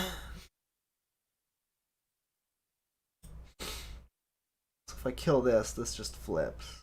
How much does that matter? A little bit. Flying Death and or life gets turn.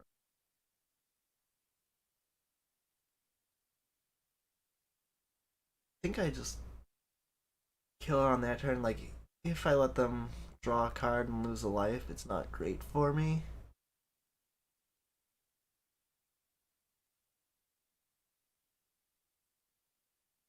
I guess I could respond to this, but then they have a 4/3 and can attack with it.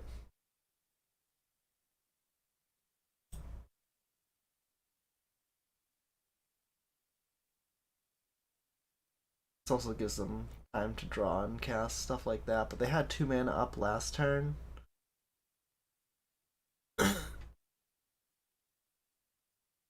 Kind of unfortunate. Now we draw this. Oh,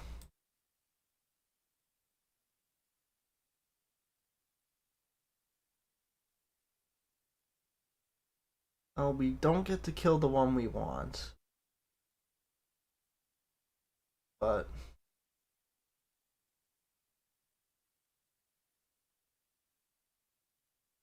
we get to attack for a big chunk.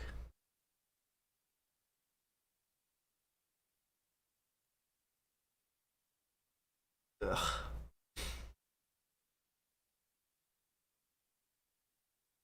Only they didn't have enormous life linkers.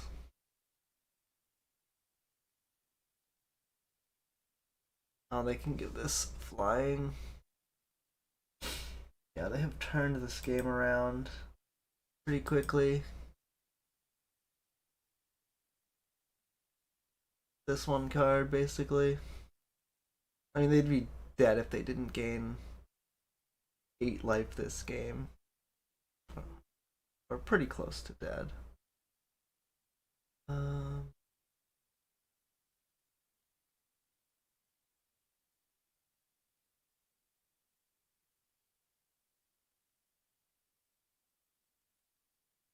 I probably could have attacked with this. Not matters.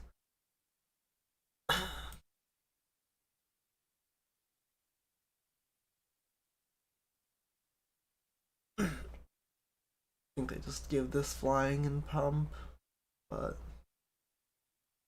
if they play around something, I don't know. I didn't even need to pump.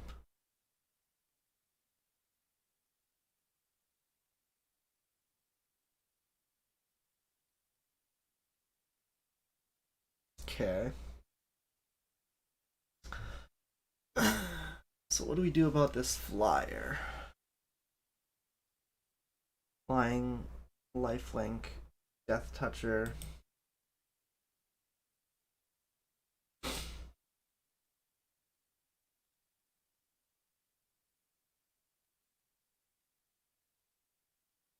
guess this parasitic grasp or whatever it's called was pretty good there too. Not that they needed the 3 life after gaining 9, but some more life gain is certainly good. Uh,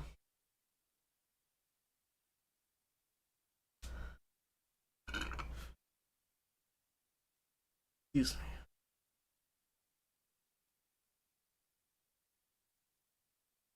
We don't. It's not like we have removal in our sideboard that we're not playing. We only saw one bleed dry, I think, and the grasp. So I guess we have two removal spells that make Cradle better.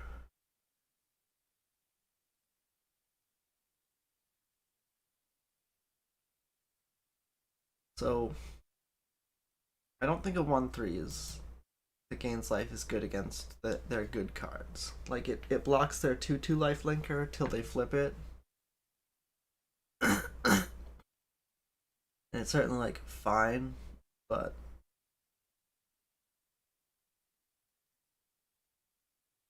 the stuff that matters from them is Henrietta, or whatever her name is. Just want cards that fight against that and the other good cards. Um. Oh, this time than I thought again. Maybe the hexproof card is less good than the indestructible card. I just didn't time to think about it because reasons. I want to play first. Well, this hand gets there on 2 in that it can play a bunch of mediocre 2-mana cards. So we're not keeping.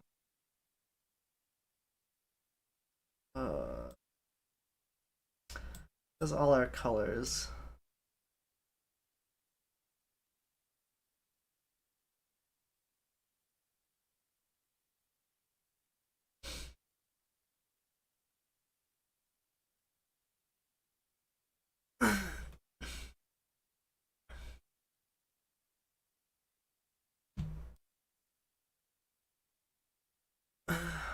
um.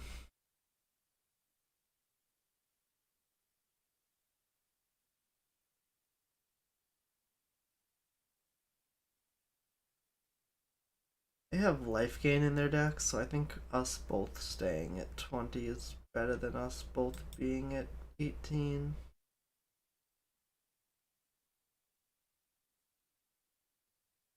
That's too good to just not counter. It's not the flip card, but I'm gonna turn it on pretty easily.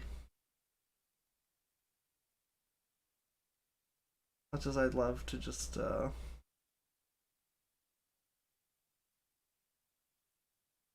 not counter their spells that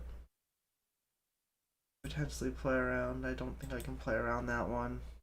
They flip it. It's gonna be easy to. I get to drain us out while we sit here.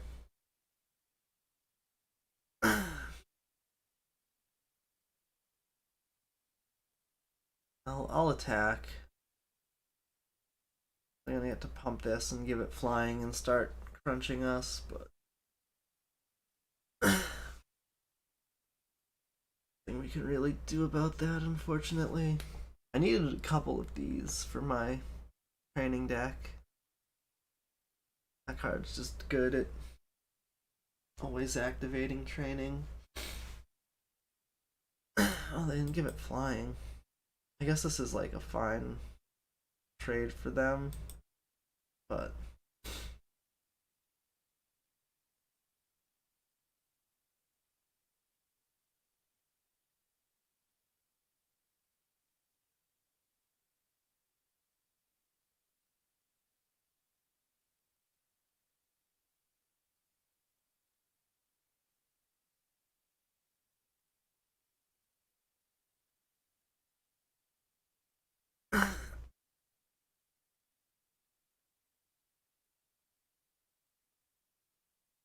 Do I let them suit up their squad so that maybe I can confine it? Or do they just suit up the cavalry instead?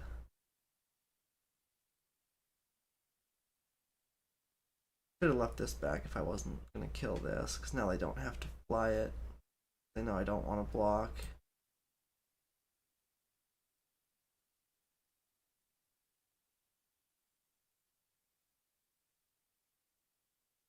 I think I just need to get a little greedy. I think their deck is better than mine.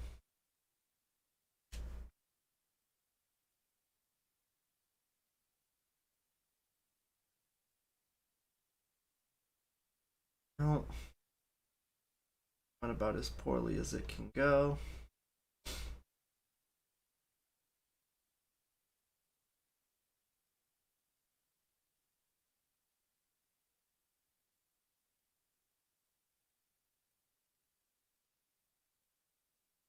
Not that a 1/1 flyer would turn this around, but now I just need to cleave into a removal spell, firing ideas into destroy target attacking creature, or just die. Daxies. That was rough. I thought our deck was good. I think it is. I think we just mulled to 6, had a bunch of lands. Game 2 and Game 1 they had a bomb and our removal spell was dealt with, which happens. It's 4, and I have my Zelda thing at 6, so I could maybe draft and not finish.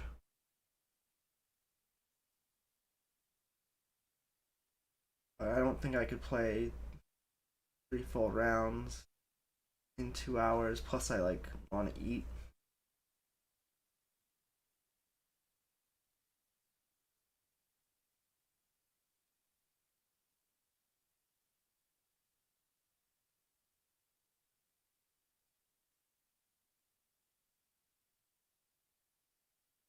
It's been 2 hours.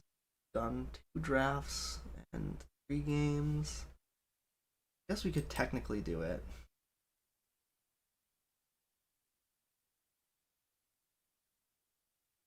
I should have. What? Why did it kick me out? I can actually do this. So I have what? Over 12 hours, which means I can do it until the morning. So yeah, I'll at least draft again, maybe play a match. And from 6 to like 10, I'll do my Zelda. And maybe after midnight or something, I'll come back online and do this.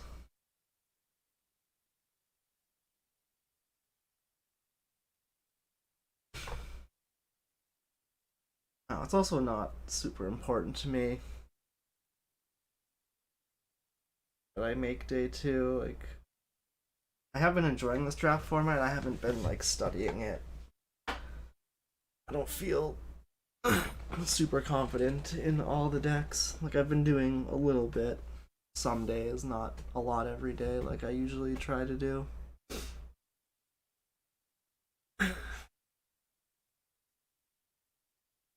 I'm sure I'm not making all the right picks and playing around all the right removal tricks.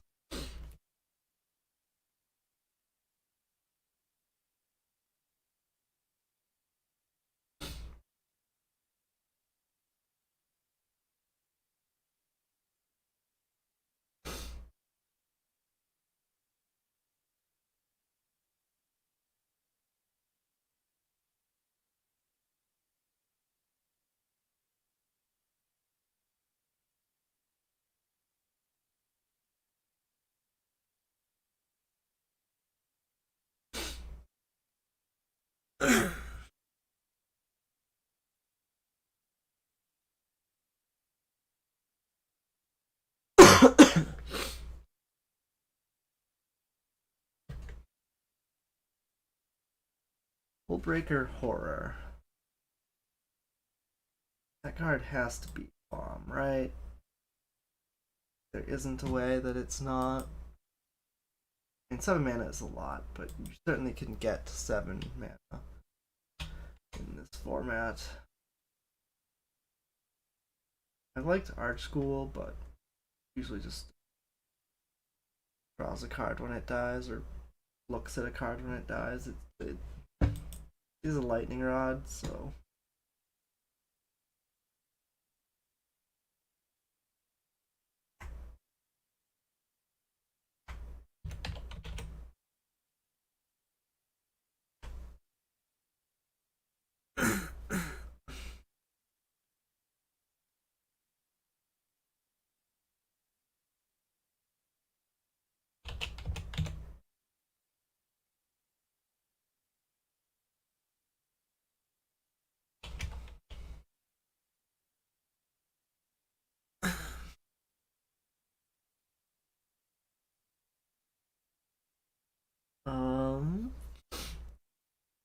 I don't think this is a bomb, but it's certainly good.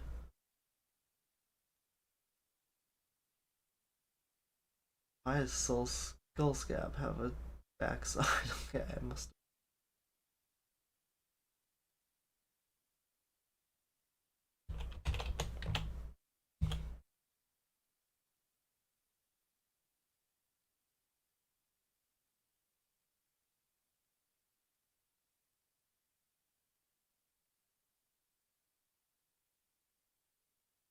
Definitely taking this.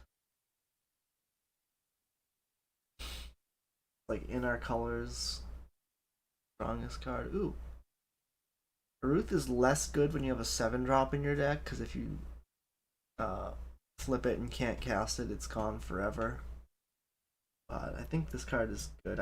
It's certainly been good when I've played with or against it. It does commit us to 2 colors.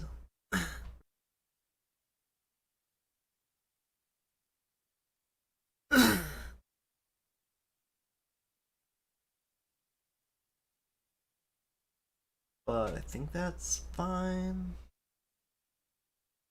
I mean, we don't have to play this, but I do think it's good and worth playing.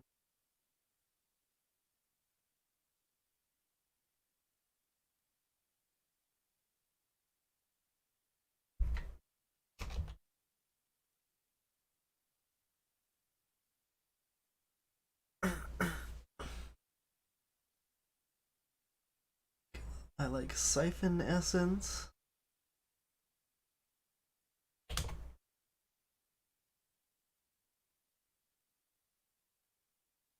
Oh, maybe Scatter Thoughts is better, but it's one of those like I'd rather 5 of these and 1 of these than the other way around.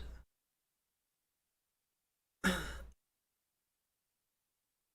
I guess this is less good in a horror deck because you have less extra lands to mill away or loot away, rather. Or Scattered Thoughts gives you a land and a spell, which gets you the Hullbreaker Horror.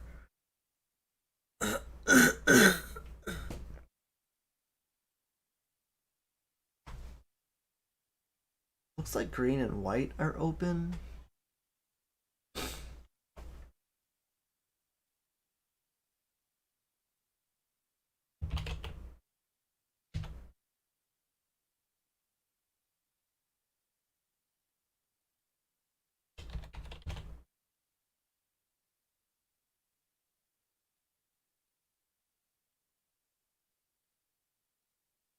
Not so married to this Aruth, but I'd rather play it than Spore Crawler. Though this is the type of card that also just gets you to.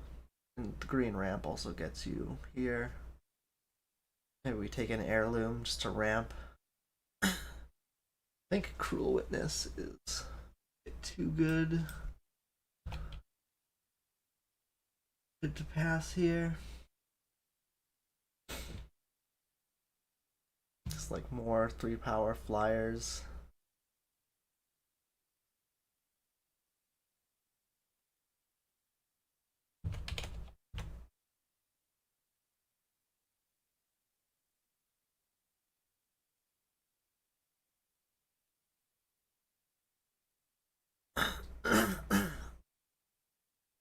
Okay, I like Hookhand Mariner.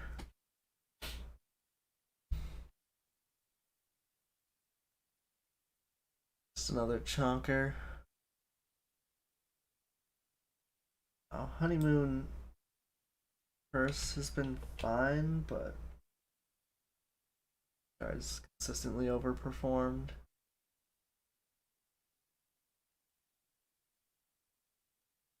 Like, this is a curse that doesn't need you to tap two other creatures.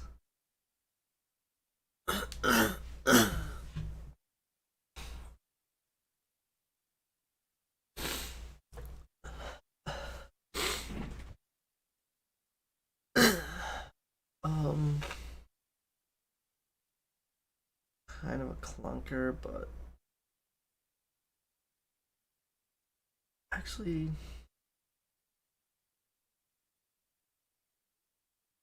red does look open.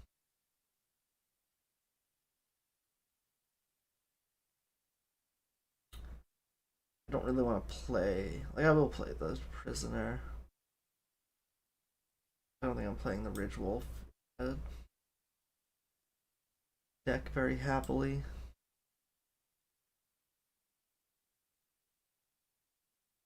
Like, not a werewolf deck. Like, it's a green blue card. Um, oh, Chill the Grave of Ruth, not a combo. Turns out. Or it's a super combo, but it's like you want to chill on their turn. Like, I'll play these Bramble Armors on my blue flyers and be pretty happy about it. Oh. Maybe we were green red the whole time? Like, this card is just not okay. Like, we're splashing for it, we're switching colors for it, this card is dumb. Whatever we're doing is going to try to incorporate that. We almost wheeled this Siphon Essence, which kind of makes me think blue's underdrafted, but maybe people just don't understand how good that card is.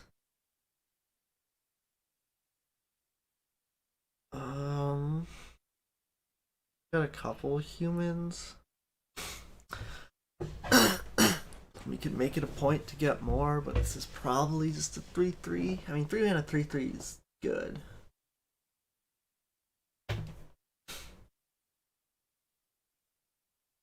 Especially when its high roll is to be much, much better.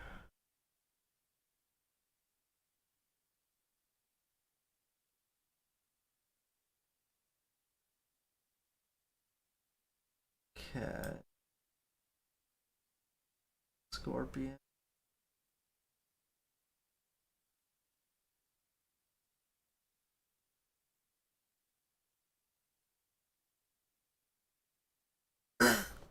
So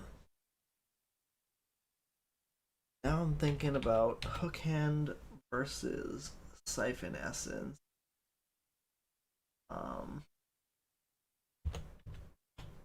The new perspective that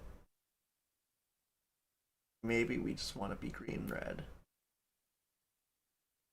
As a human, Siphon not necessarily the best in our Hullbreaker Horror deck anyway. I would prefer more blue spells, so I'm gonna play double blue card, double blue card.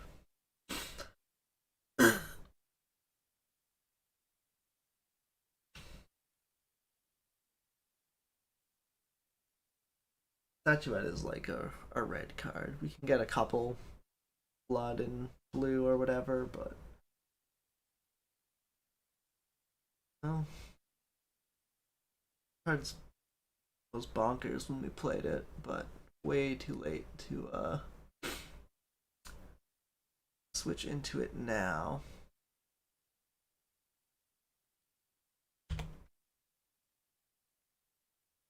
I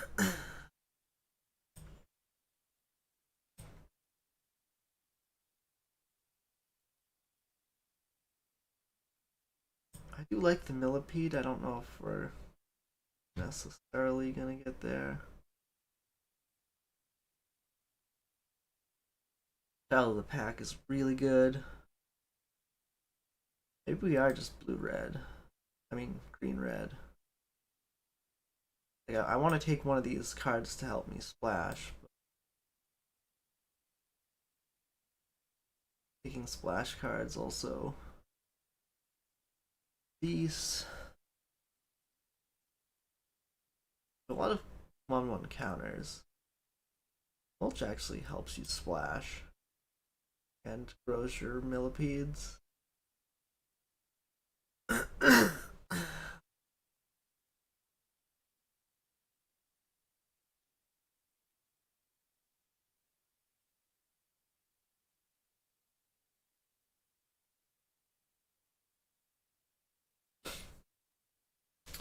Oh, my Wandering Mind deck.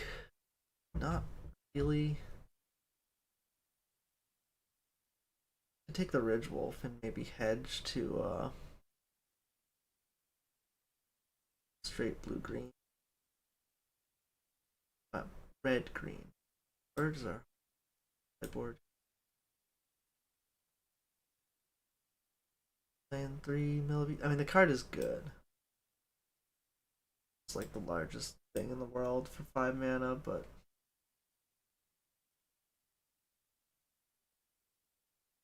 my zombie already has flying.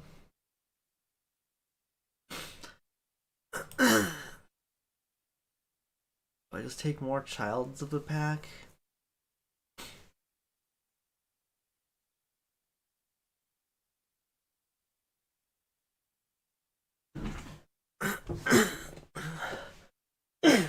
Excuse me.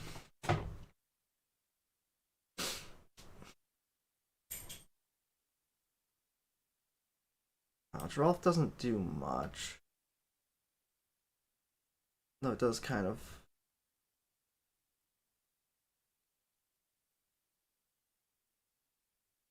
Stop removal from being good. Take a Vile Spawn Spider for sure. Card's great.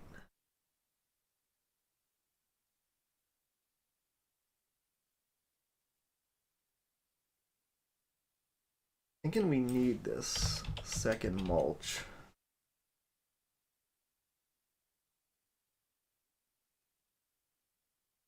Like, I do love me a Siphon Essence, and it's kind of fixing in its own right.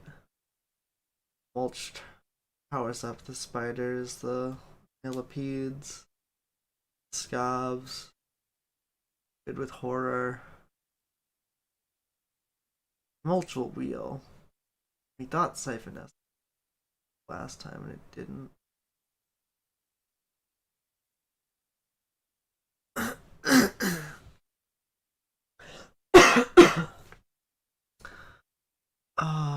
So we have Hana and Elena combo with Cloaked Cadet, but we also have this Weaver of Blossoms to cast the damn thing. We also have humans that get counters pretty. Not a ton. Yeah, I just want to cast my spells. I've been doing the greedy thing for a while. I need to just do the responsible thing.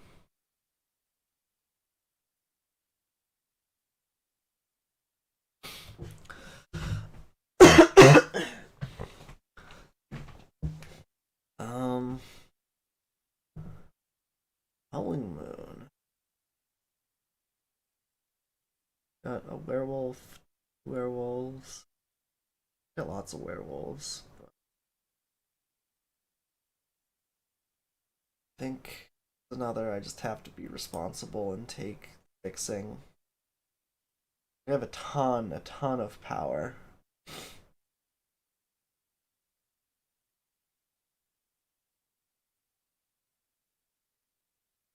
In my splash cards, I just need to cast them. Oh, has activated abilities. This is good with Child of the Pack.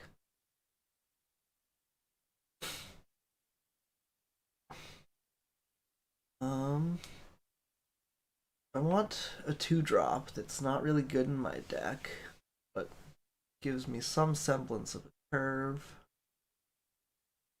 I mean, I have mulch for my 2-drops.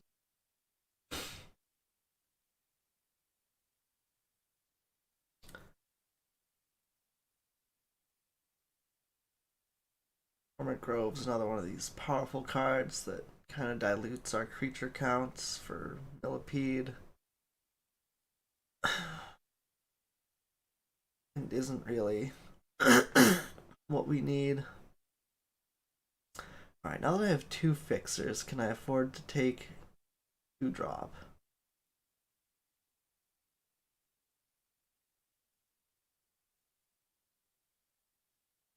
I think I'd rather take the heirloom. I knew I was gonna wheel another, but I haven't been paying enough attention. Uh,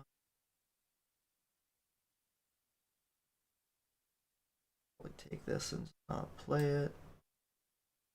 Play 3 Siphon Essence, though. Like I said, this deck has needs for creatures, so I might not be able to play all the Siphon Essences I want to.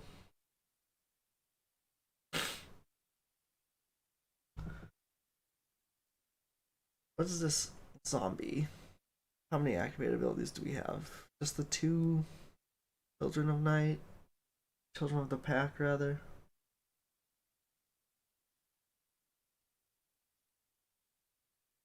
Can turn it to a mana dork.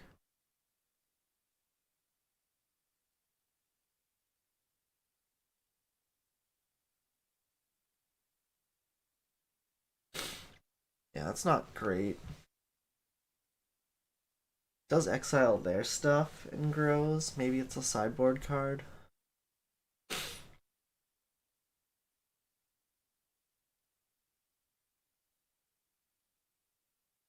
Let's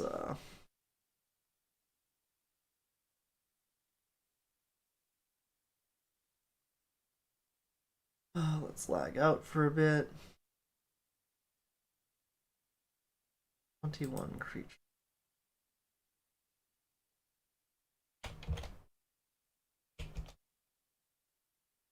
Oh, how do I?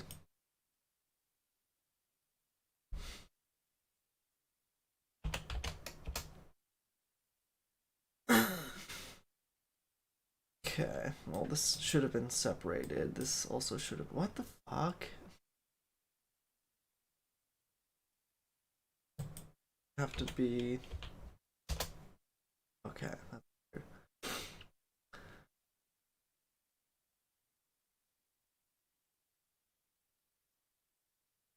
So 1, 2, and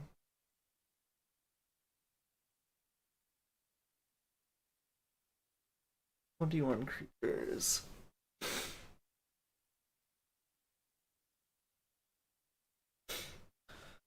I think we need these honored heirlooms to cast our spells.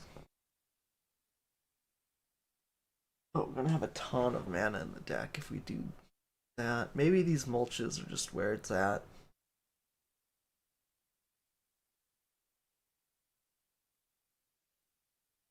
And we do have plenty of creatures, but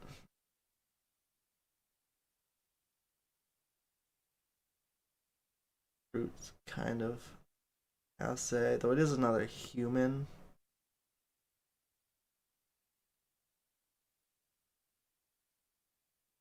2, 3, 4, 5, 6, 7, 8. 8 humans.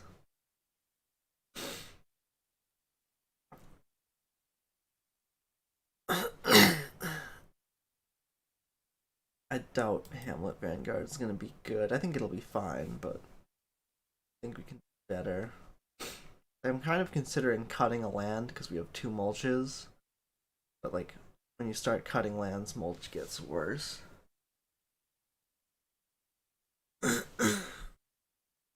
We could play more than 40 cards, but then we're drawing Alana and Elena less.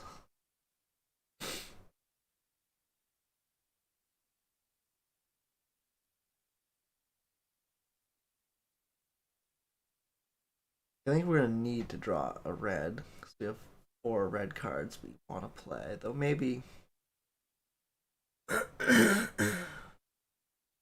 maybe we cut the one that's less good on the splash because like you can only play this super. You can only play this super late. You have less turns to draw 2 with it. Though you usually don't want to play it on 3 necessarily. Gives you more stuff you can't cast.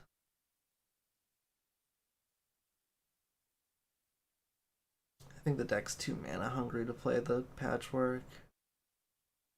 Could be wrong though.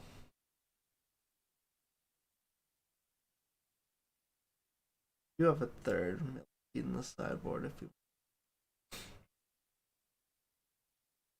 switch into that. Why is there 4s?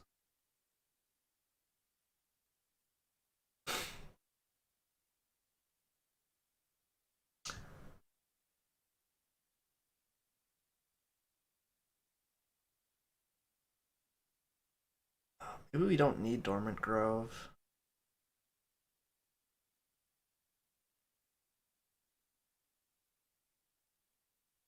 Card's so good though.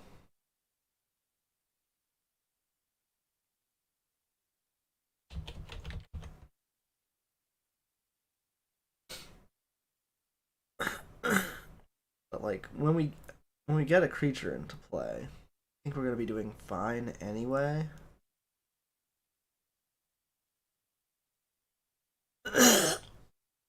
Excuse me.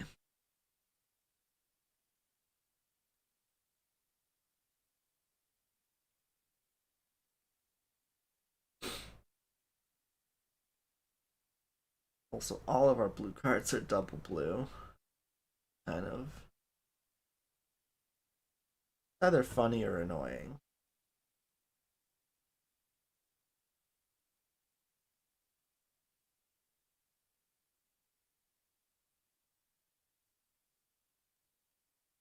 One, two, three, four, 5. 5 red sources. Plus these mulches. Probably brings us up to 6. Like with only 2 mountains in the deck, mulch isn't gonna hit a mountain often, but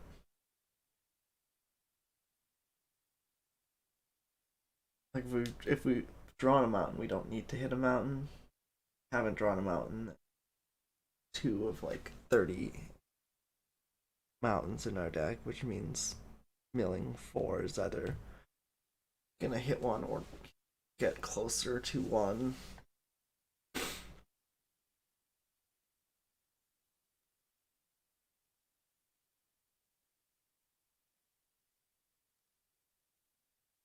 I don't know if this scob is better or worse than a millipede. I think it's worse, but we're trying to make cuts.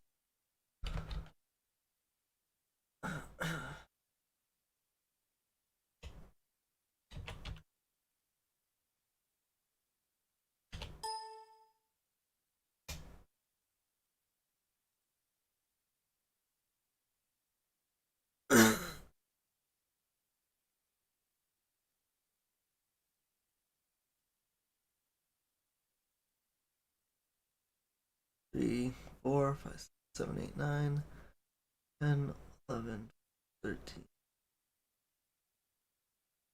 16, 17 creatures for the millipedes. That's a lot.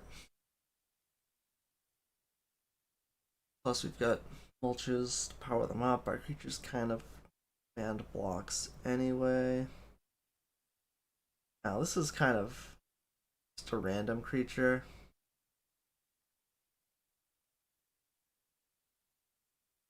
What do we need humans for? It's a 3 mana 3/3. It's good. I don't know if it's better than the Siphon Essence. It's good with the Siphon Essences.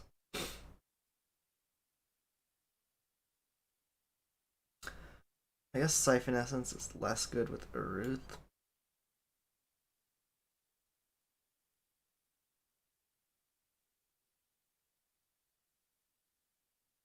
I don't know, we're not gonna get both. Like, Blood is slightly less good when you don't get to keep cards in your hand.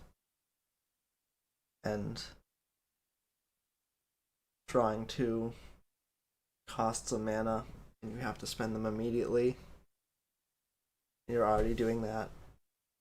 But countering a creature is pretty good. I don't know. It's also good to just like play a werewolf, cast with counter spell up, eat their thing, crunch them for 6.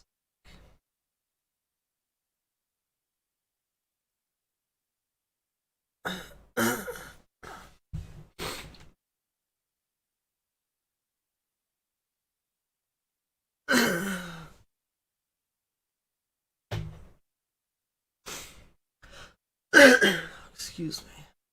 I don't know. I think this is the best we can do.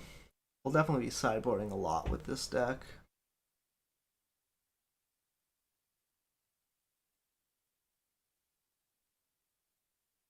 I think 2 millipedes and a kraken are enough like giant things to kill them. Plus all our uncommons just kind of win the game. Like our Child of the Pax. Hannah and Atlanta, like, just give us some time. We'll win a board stall with that kind of stuff. Hannah and Atlanta's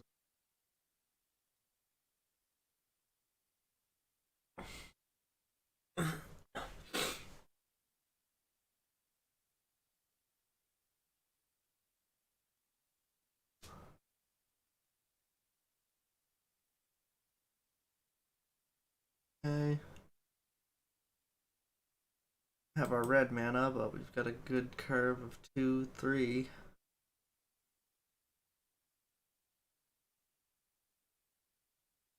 4.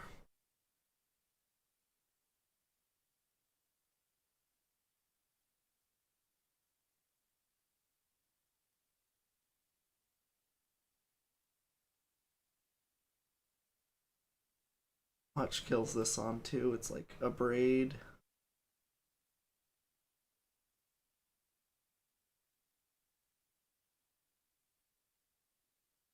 Destroy target attacking creature would be pretty good.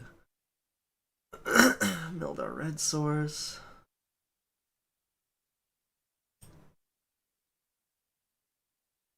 I'm fine attacking the destroy target attacking creature card.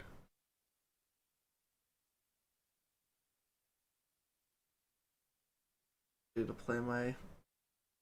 Oh. What?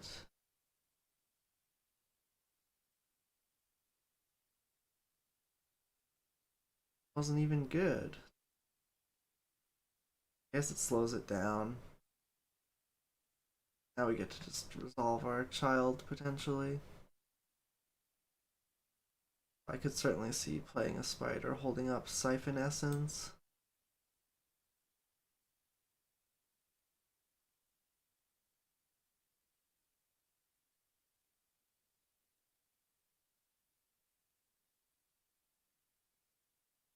Like, if they cigars imprison this or anything, it's fine. Don't. It's nice to have a 5/5. You want this to make wolves.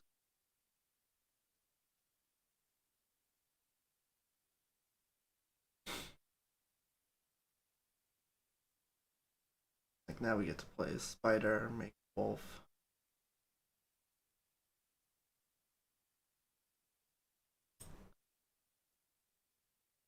Wolf while holding up Siphon Essence.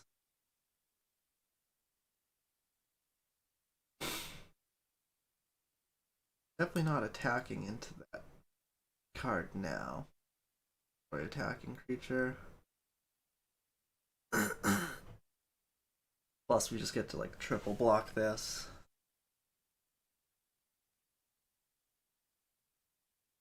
We will certainly race a Wonder Light Spirit. I think this is enough for me to care about.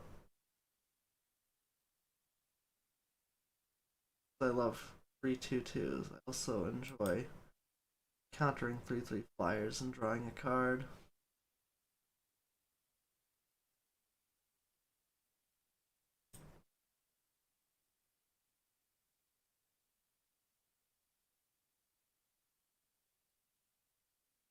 Six, seven.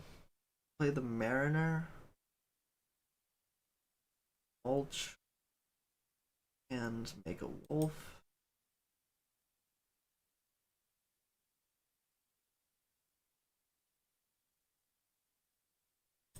Let's mulch first. I can play the mulch and the Mariner. Two creatures in our graveyards. Spider, not the best. I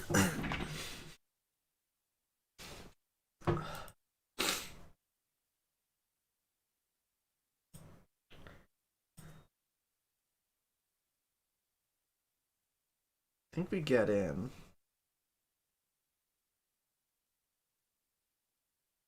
Play a 4/4.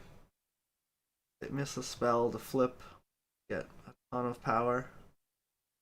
Maybe we don't get to make wolves, but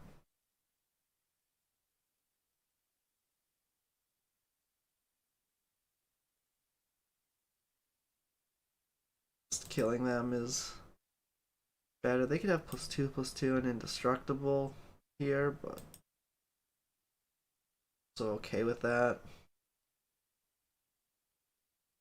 Potentially takes up a lot of their turn. Or they just have that, which could have done more damage. Oh no, our Kraken.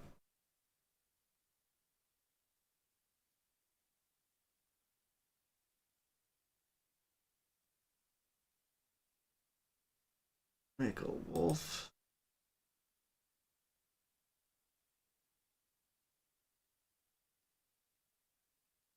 I mean, if they have the Wrath, they kind of get us, but if not, I want 5 tokens. I mean, the Wrath beats 5 tokens, not 5 tokens. Need another kill spell for this, or all these. Just get them. They lock our 3 biggest creatures, still go to 2.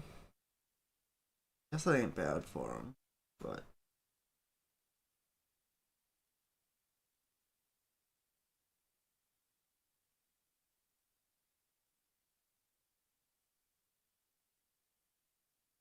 what if I don't attack with?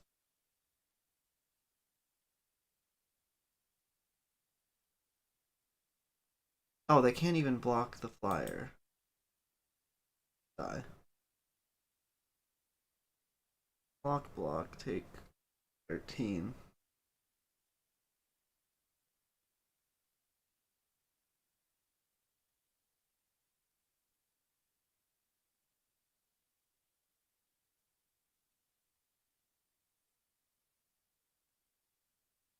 They're blue-white spirits, flyers.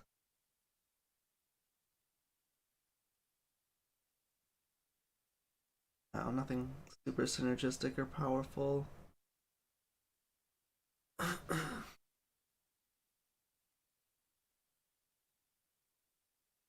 Alchemist rating we know about.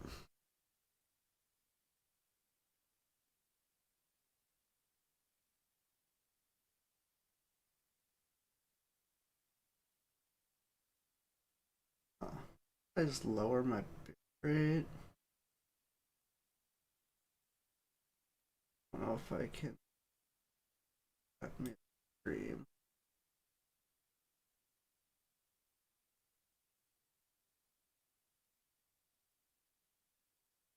It keeps telling me my bitrate's high, and I'm also like lagging a bit.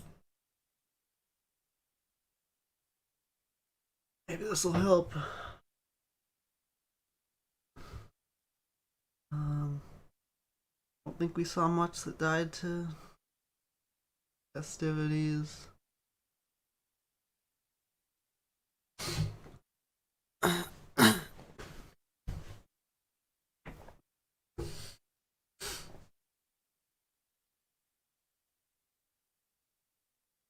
think the Scob will actually be good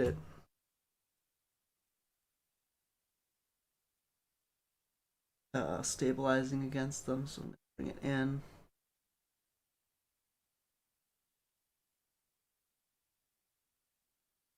Toxic Scorpion seemed not great.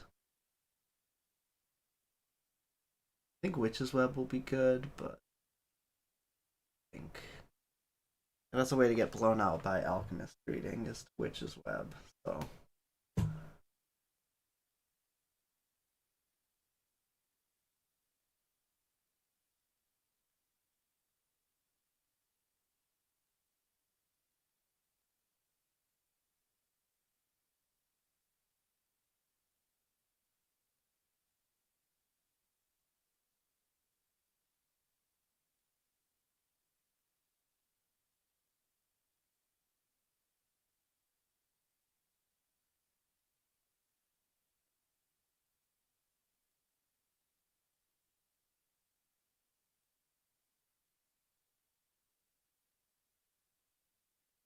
First, 2 lands and mulch. On the draw, it means we're probably discarding to hand size. Get there, like if we get a ton of lands, but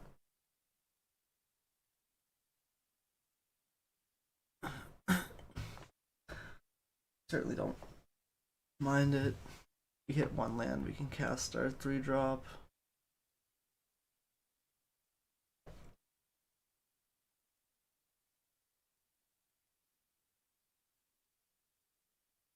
I also don't need to cast the mulch, but I think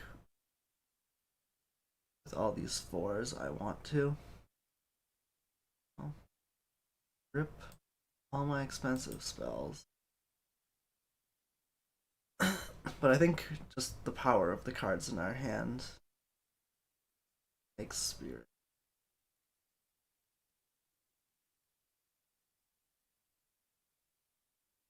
Like, with just the cards in our hand. Am I playing a reach creature?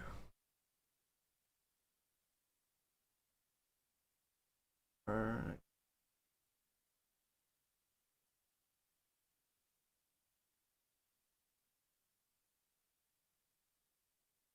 I think our hand's strong enough that if we drew lands for the rest of the game, we could probably still win.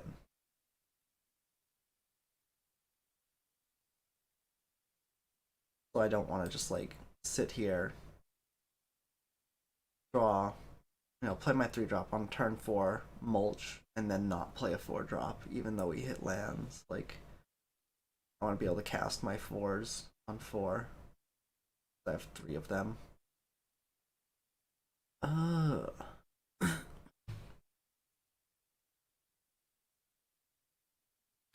They splash for that?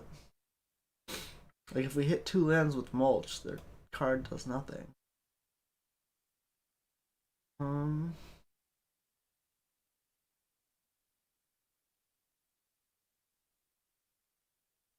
playing Cruel Witness over Mariner.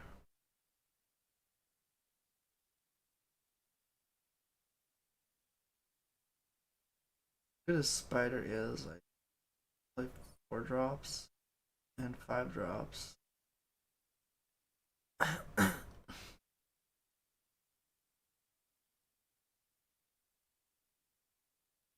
If our hand was less clunky, I could maybe double spell with the Spider, but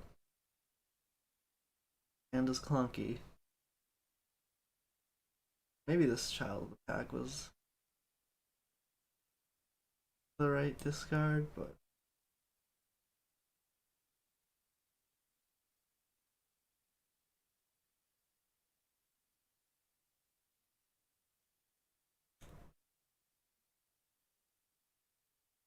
I also should have attacked first. Not that I don't think there's a single blue spell in the deck in the format that does anything here, but I'm trying to load up their spirit and make more spirits. 3/3 flyer. Trying to bounce it, sure. I guess that's another way to make more spirits, but I have a 3/3 flyer. I don't care about 1/1. And they probably have a removal spell to break through the 6-mana cleave card or whatever, but also okay with them having that. Not gonna swing with this and let them just cast it. I want them to time lock themselves.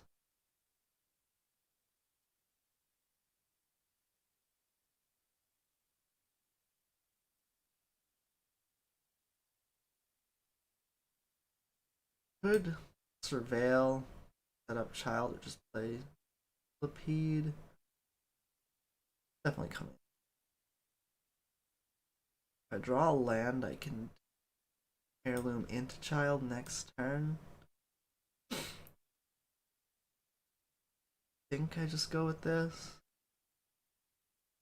If they have another aim for the head, they get both these, but like they only really work with each other. Kill my red land. No creature. And 5 mana 5/5. Perfectly acceptable.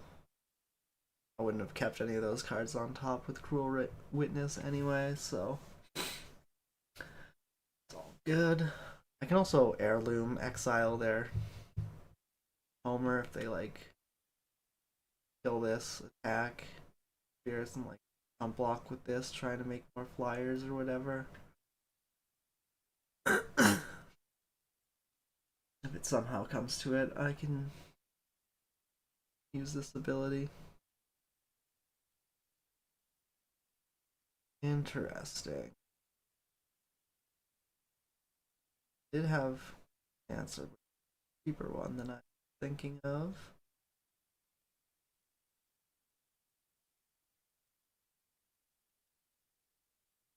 But that leaves this in play, so we get the prevail anyway.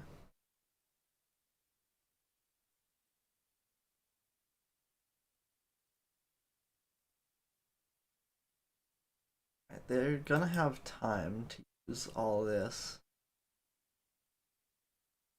I think we attack. I'm gonna like double block or something.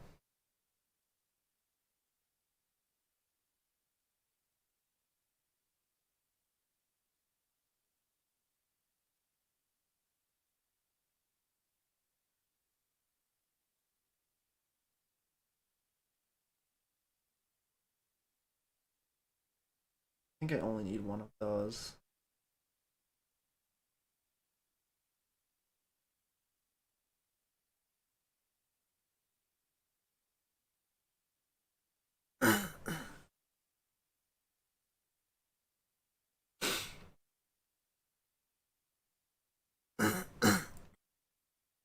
Like we're ahead in the race. We want to be able to double spell now.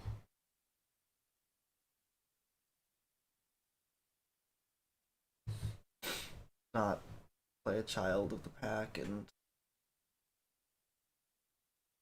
like if one of these is in play, we get to make a 2 instead of a 2/5. Though flipping both would be pretty good, but we're not gonna flip them if we're attacking into their disturbed creatures.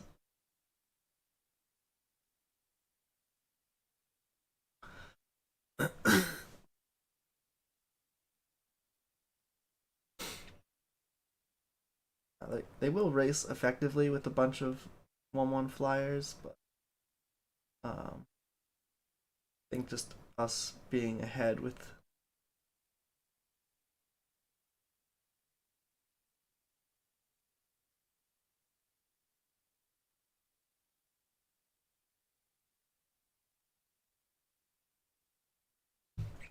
large creatures and like get to tap this so it doesn't really attack or block effectively.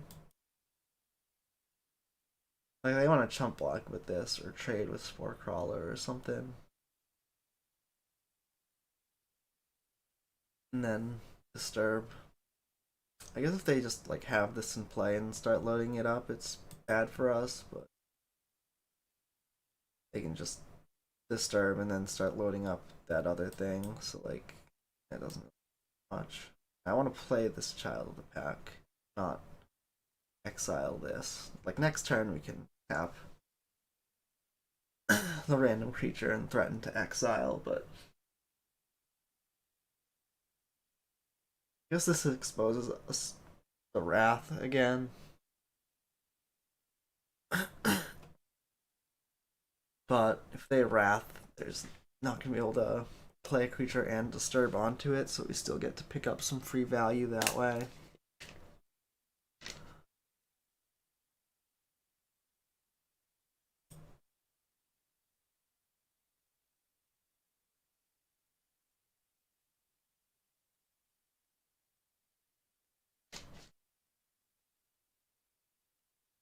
I'll let them make a spirit this way, whatever.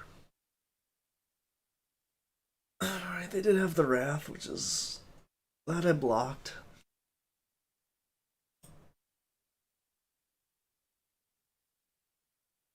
Um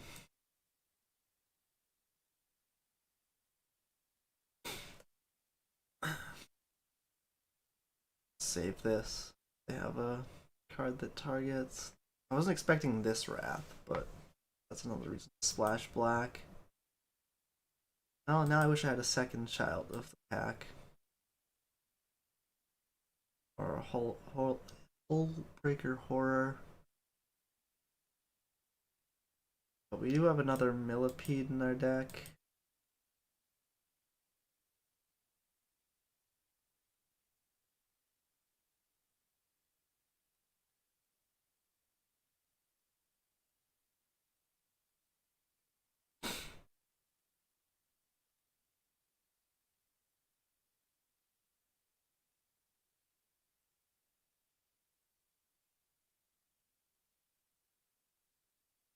Alright.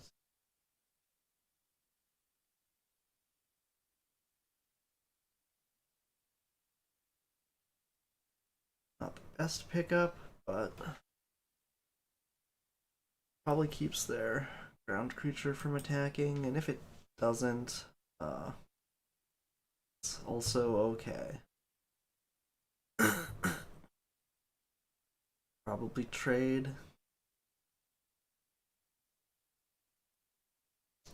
Oh, that's a good top deck from them.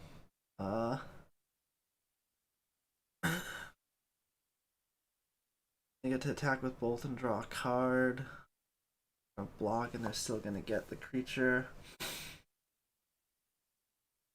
Still gonna have a second creature to attack with next turn to draw more cards. Please don't attack and make a 1/1 with that.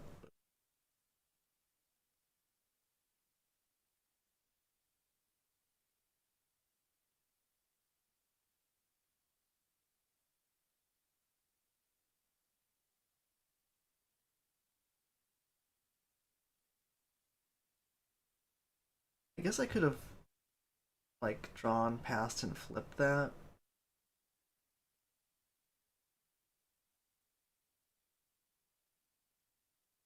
Not let them draw the card.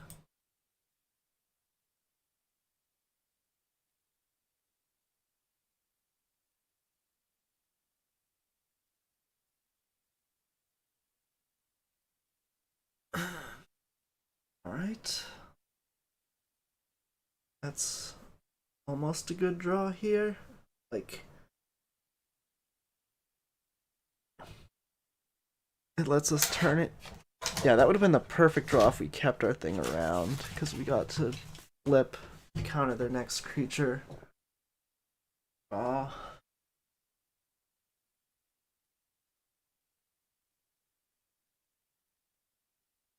And cycle this land.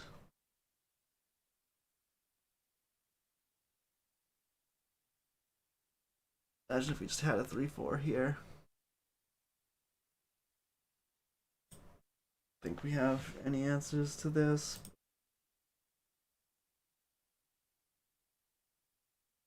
Don't let them know that. Alright. Mana, huge creature.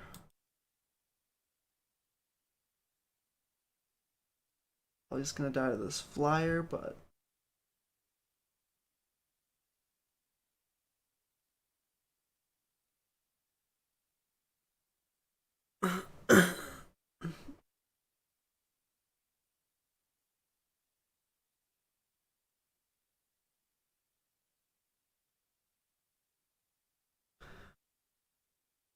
we'll try, right?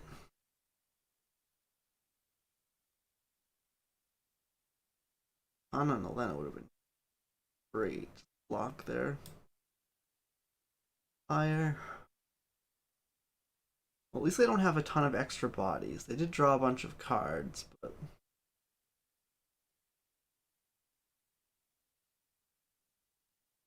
oh, they have a Dream Shacklegeist.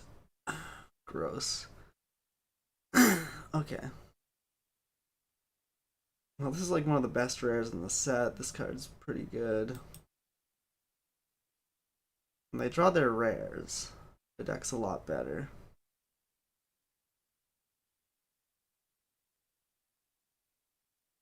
Now, even if we draw a reach creature, we still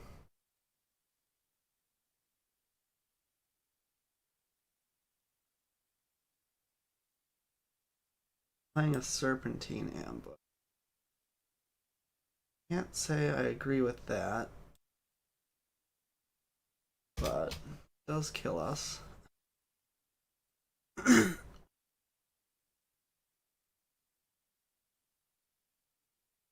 Oh, maybe I'm wrong about that card, but it looks incredibly bad to me. Um, so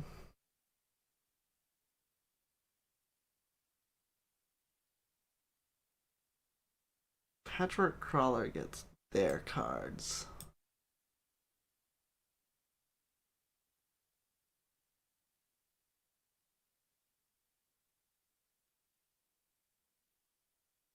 I want a wash away for the Wrath.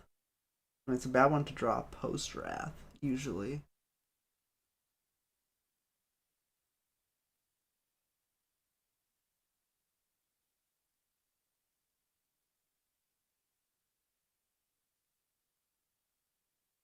I mean, now that we know that they have a Wrath,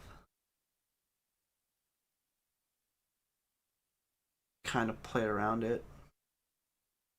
Oh, from your graveyard. Glad I read that a second time after saying something wrong about it.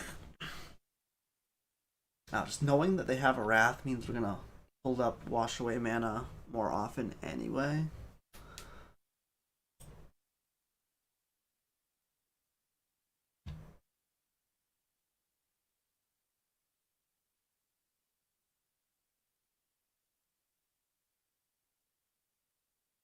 Maybe Aruth is bad because like you have to play into the Wrath with it, but also it's a great way to come back after a Wrath if we just never cast it. And they're like Wrath, and we're like 2/4 that draws me 2 cards a turn.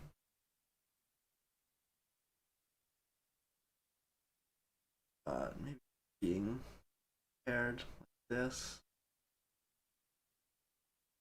On the play.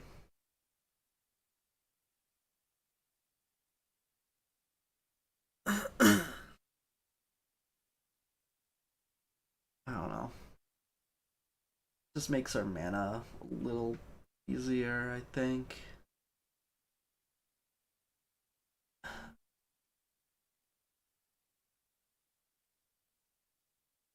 Because the Wrath costs 6 and it's their splash color, they won't always have it.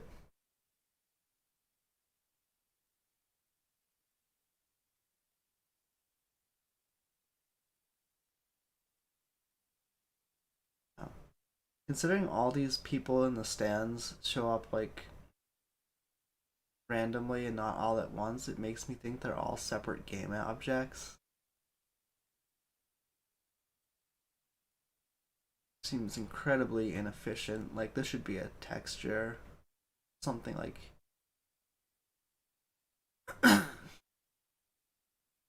like it should be a sprite or something, not incredibly low quality polygons like it is.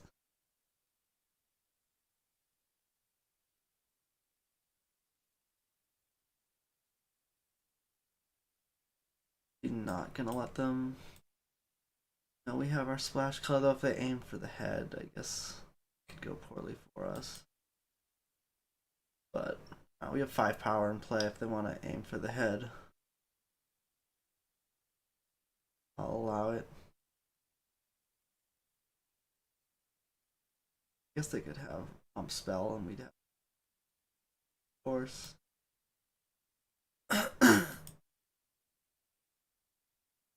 But being far ahead and then siphon essencing creature that's meant to stabilize and playing a millipede and being able to attack with whatever. Well, that can't essence that. Also,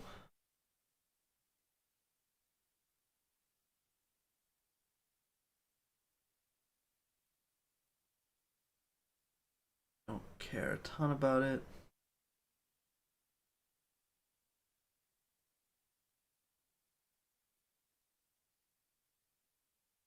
Now am I playing this and holding up Siphon, or am I just playing a large creature? They can attack with both of their things. They draw a card.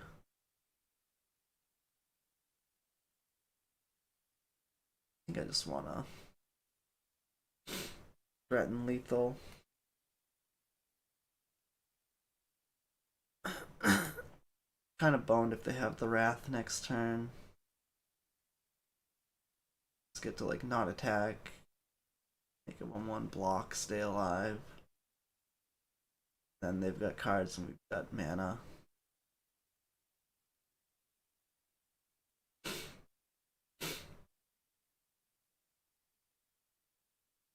But if they attack with both, we get to like they get to cycle one of their creatures.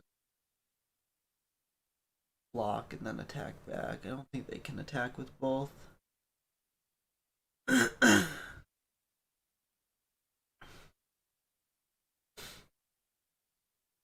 Unless they have good cheap creatures, yeah. Definitely not jamming this. The play here. Attack. See what they do.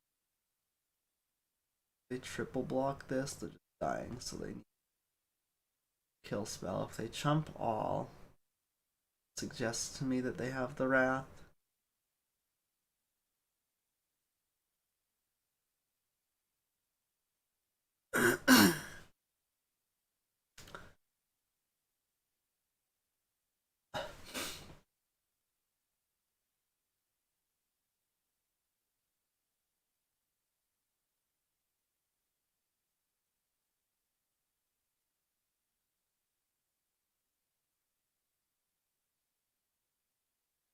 I think I play this and don't play the forest.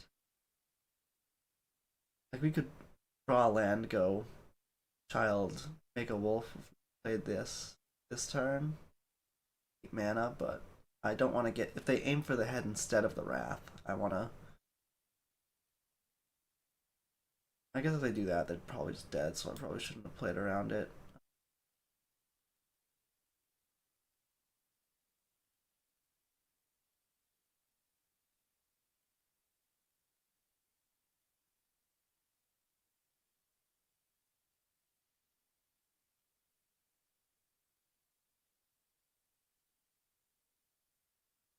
I get to flip that, but I think we're doing fine.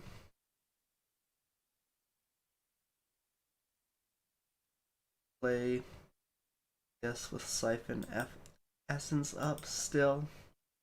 Then we get to play Lana and Elena and pump this, and then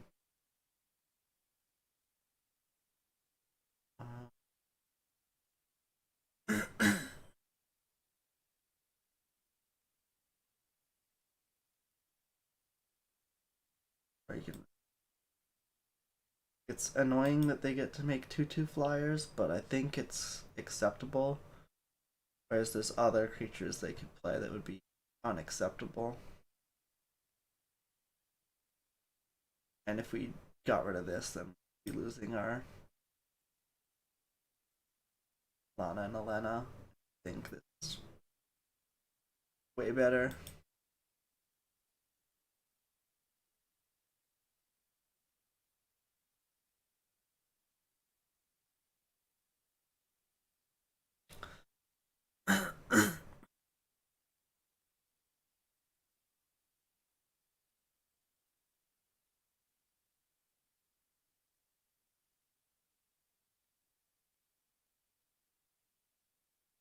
Or 7.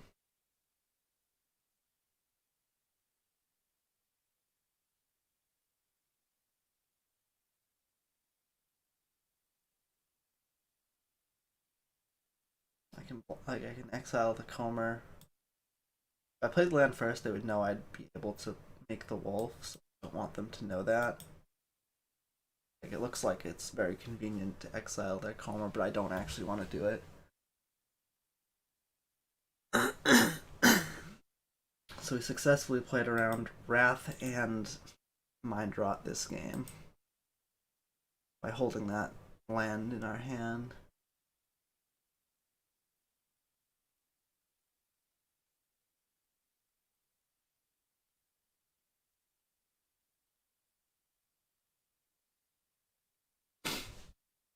So now they need to deal with all of our permanents, basically.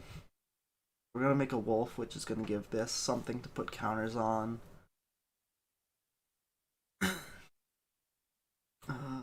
Can make it a 6/6 unblockable. I also don't really care about that.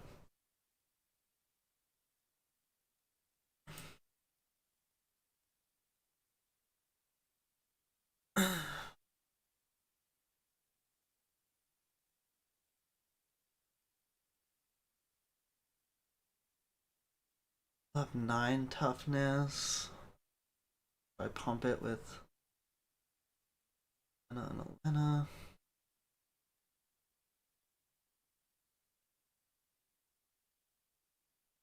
I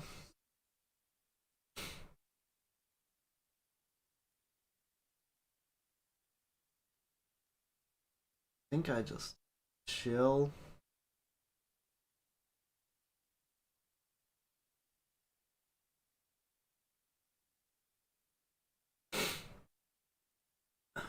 Now next turn this will put 3 counters instead of 2. I'm not making 2 wolves because I just want to wash away their second wrath or just whatever I care about. I don't really. 2 wolves would be nice, but I will win this game if we both stare at each other for 20 turns.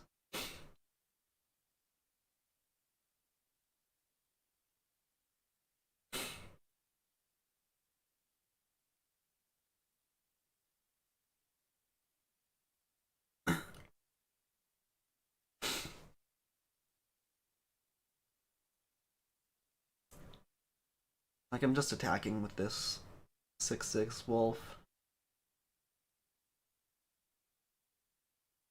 That has a cast trigger.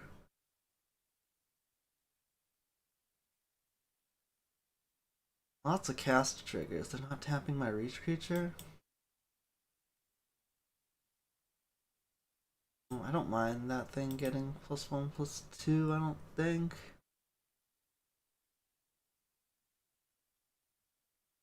Yeah, my reach creature can still block the other reach creatures.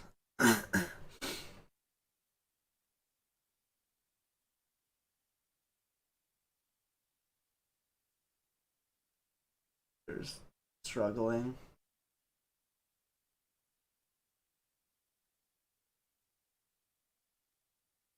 Uh,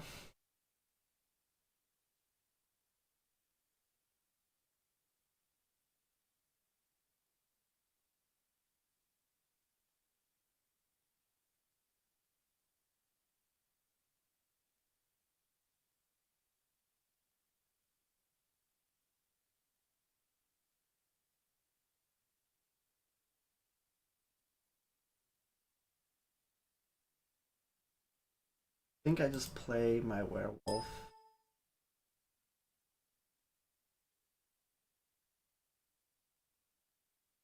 Like, I don't mind them blocking.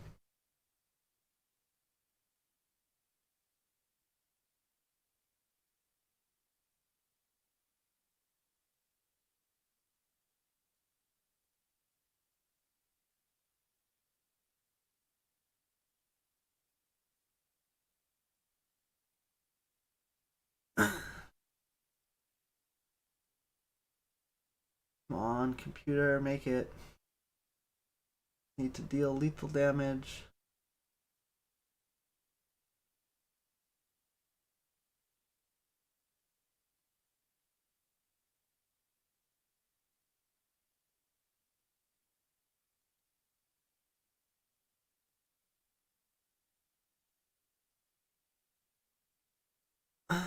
Maybe I shouldn't have played that. Maybe I should just exile, but I don't really care about them flashing that back.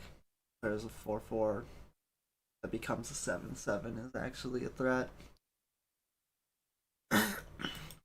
Flyer that doesn't attack through my partners. Like, they need to swing with this 4 times, and I don't think that's something they can do while spending mana to block. I guess this could technically attack this turn, and I have to trade Lana and Elena off. But if that just clears the way. Oh, excuse me. Oh no, they flip my guys back. Could hold up the thing, but I'll make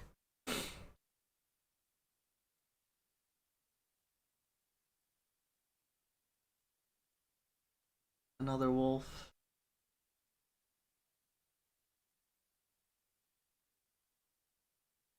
I'm just taking this slow and steady until I have to cast my wash away.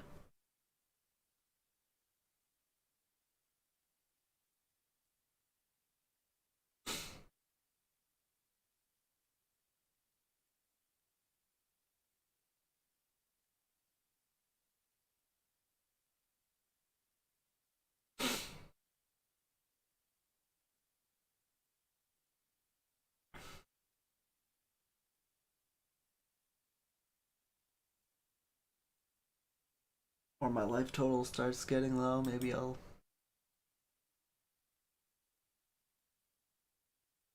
thing.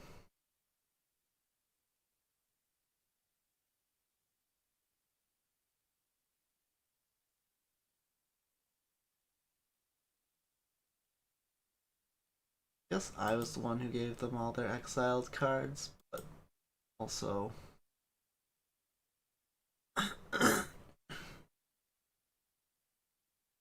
fine.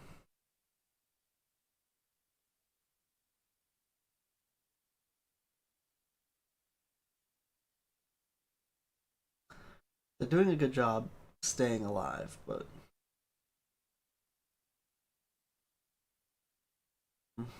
all these have to be single blocked. And I have a counter spell, so let's just. Like, if they don't block these 3, die. 7 through.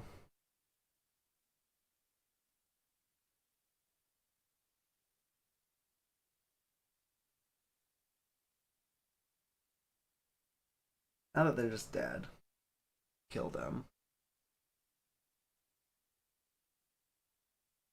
Like even on time, and I've been lagging out for 30 seconds at a time.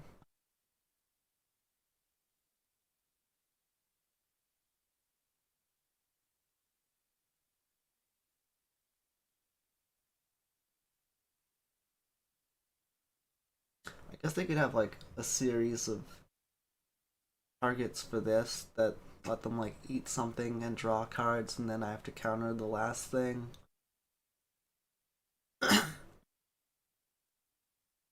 But also, I'm putting them to 1 and still have creatures around. The first strike down. Regular damage.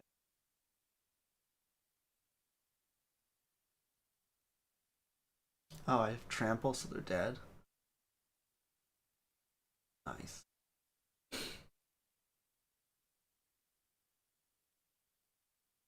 Alright. That was a good game. We got to play around their Wrath and their Mind Rod at the same time. Pretty cool.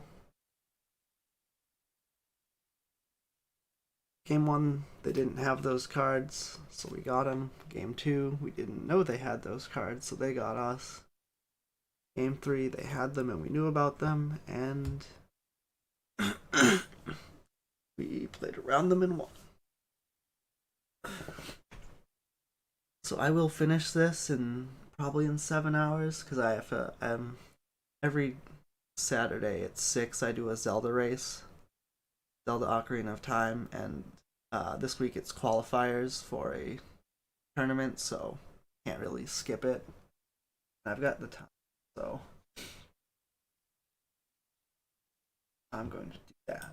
I need to go eat and otherwise get prepared and probably restart my computer because it is chugging along. So yeah, I'm gonna do all of those things. So thank you all for watching. Hope to see you in about 7 hours ish. I don't know exactly. It'll be after midnight for me. I don't know how long the randomizer race goes. It's a randomizer, but supposedly you can do it in under 4 hours. But I don't want to eat and do some other stuff, so I've got time. Right till then. Thanks for watching, and hope to see you all then. Sorry for splitting this up, but the Zelda race isn't gonna wait, and this will. So gotta be. And maybe my cold will be better, and probably not.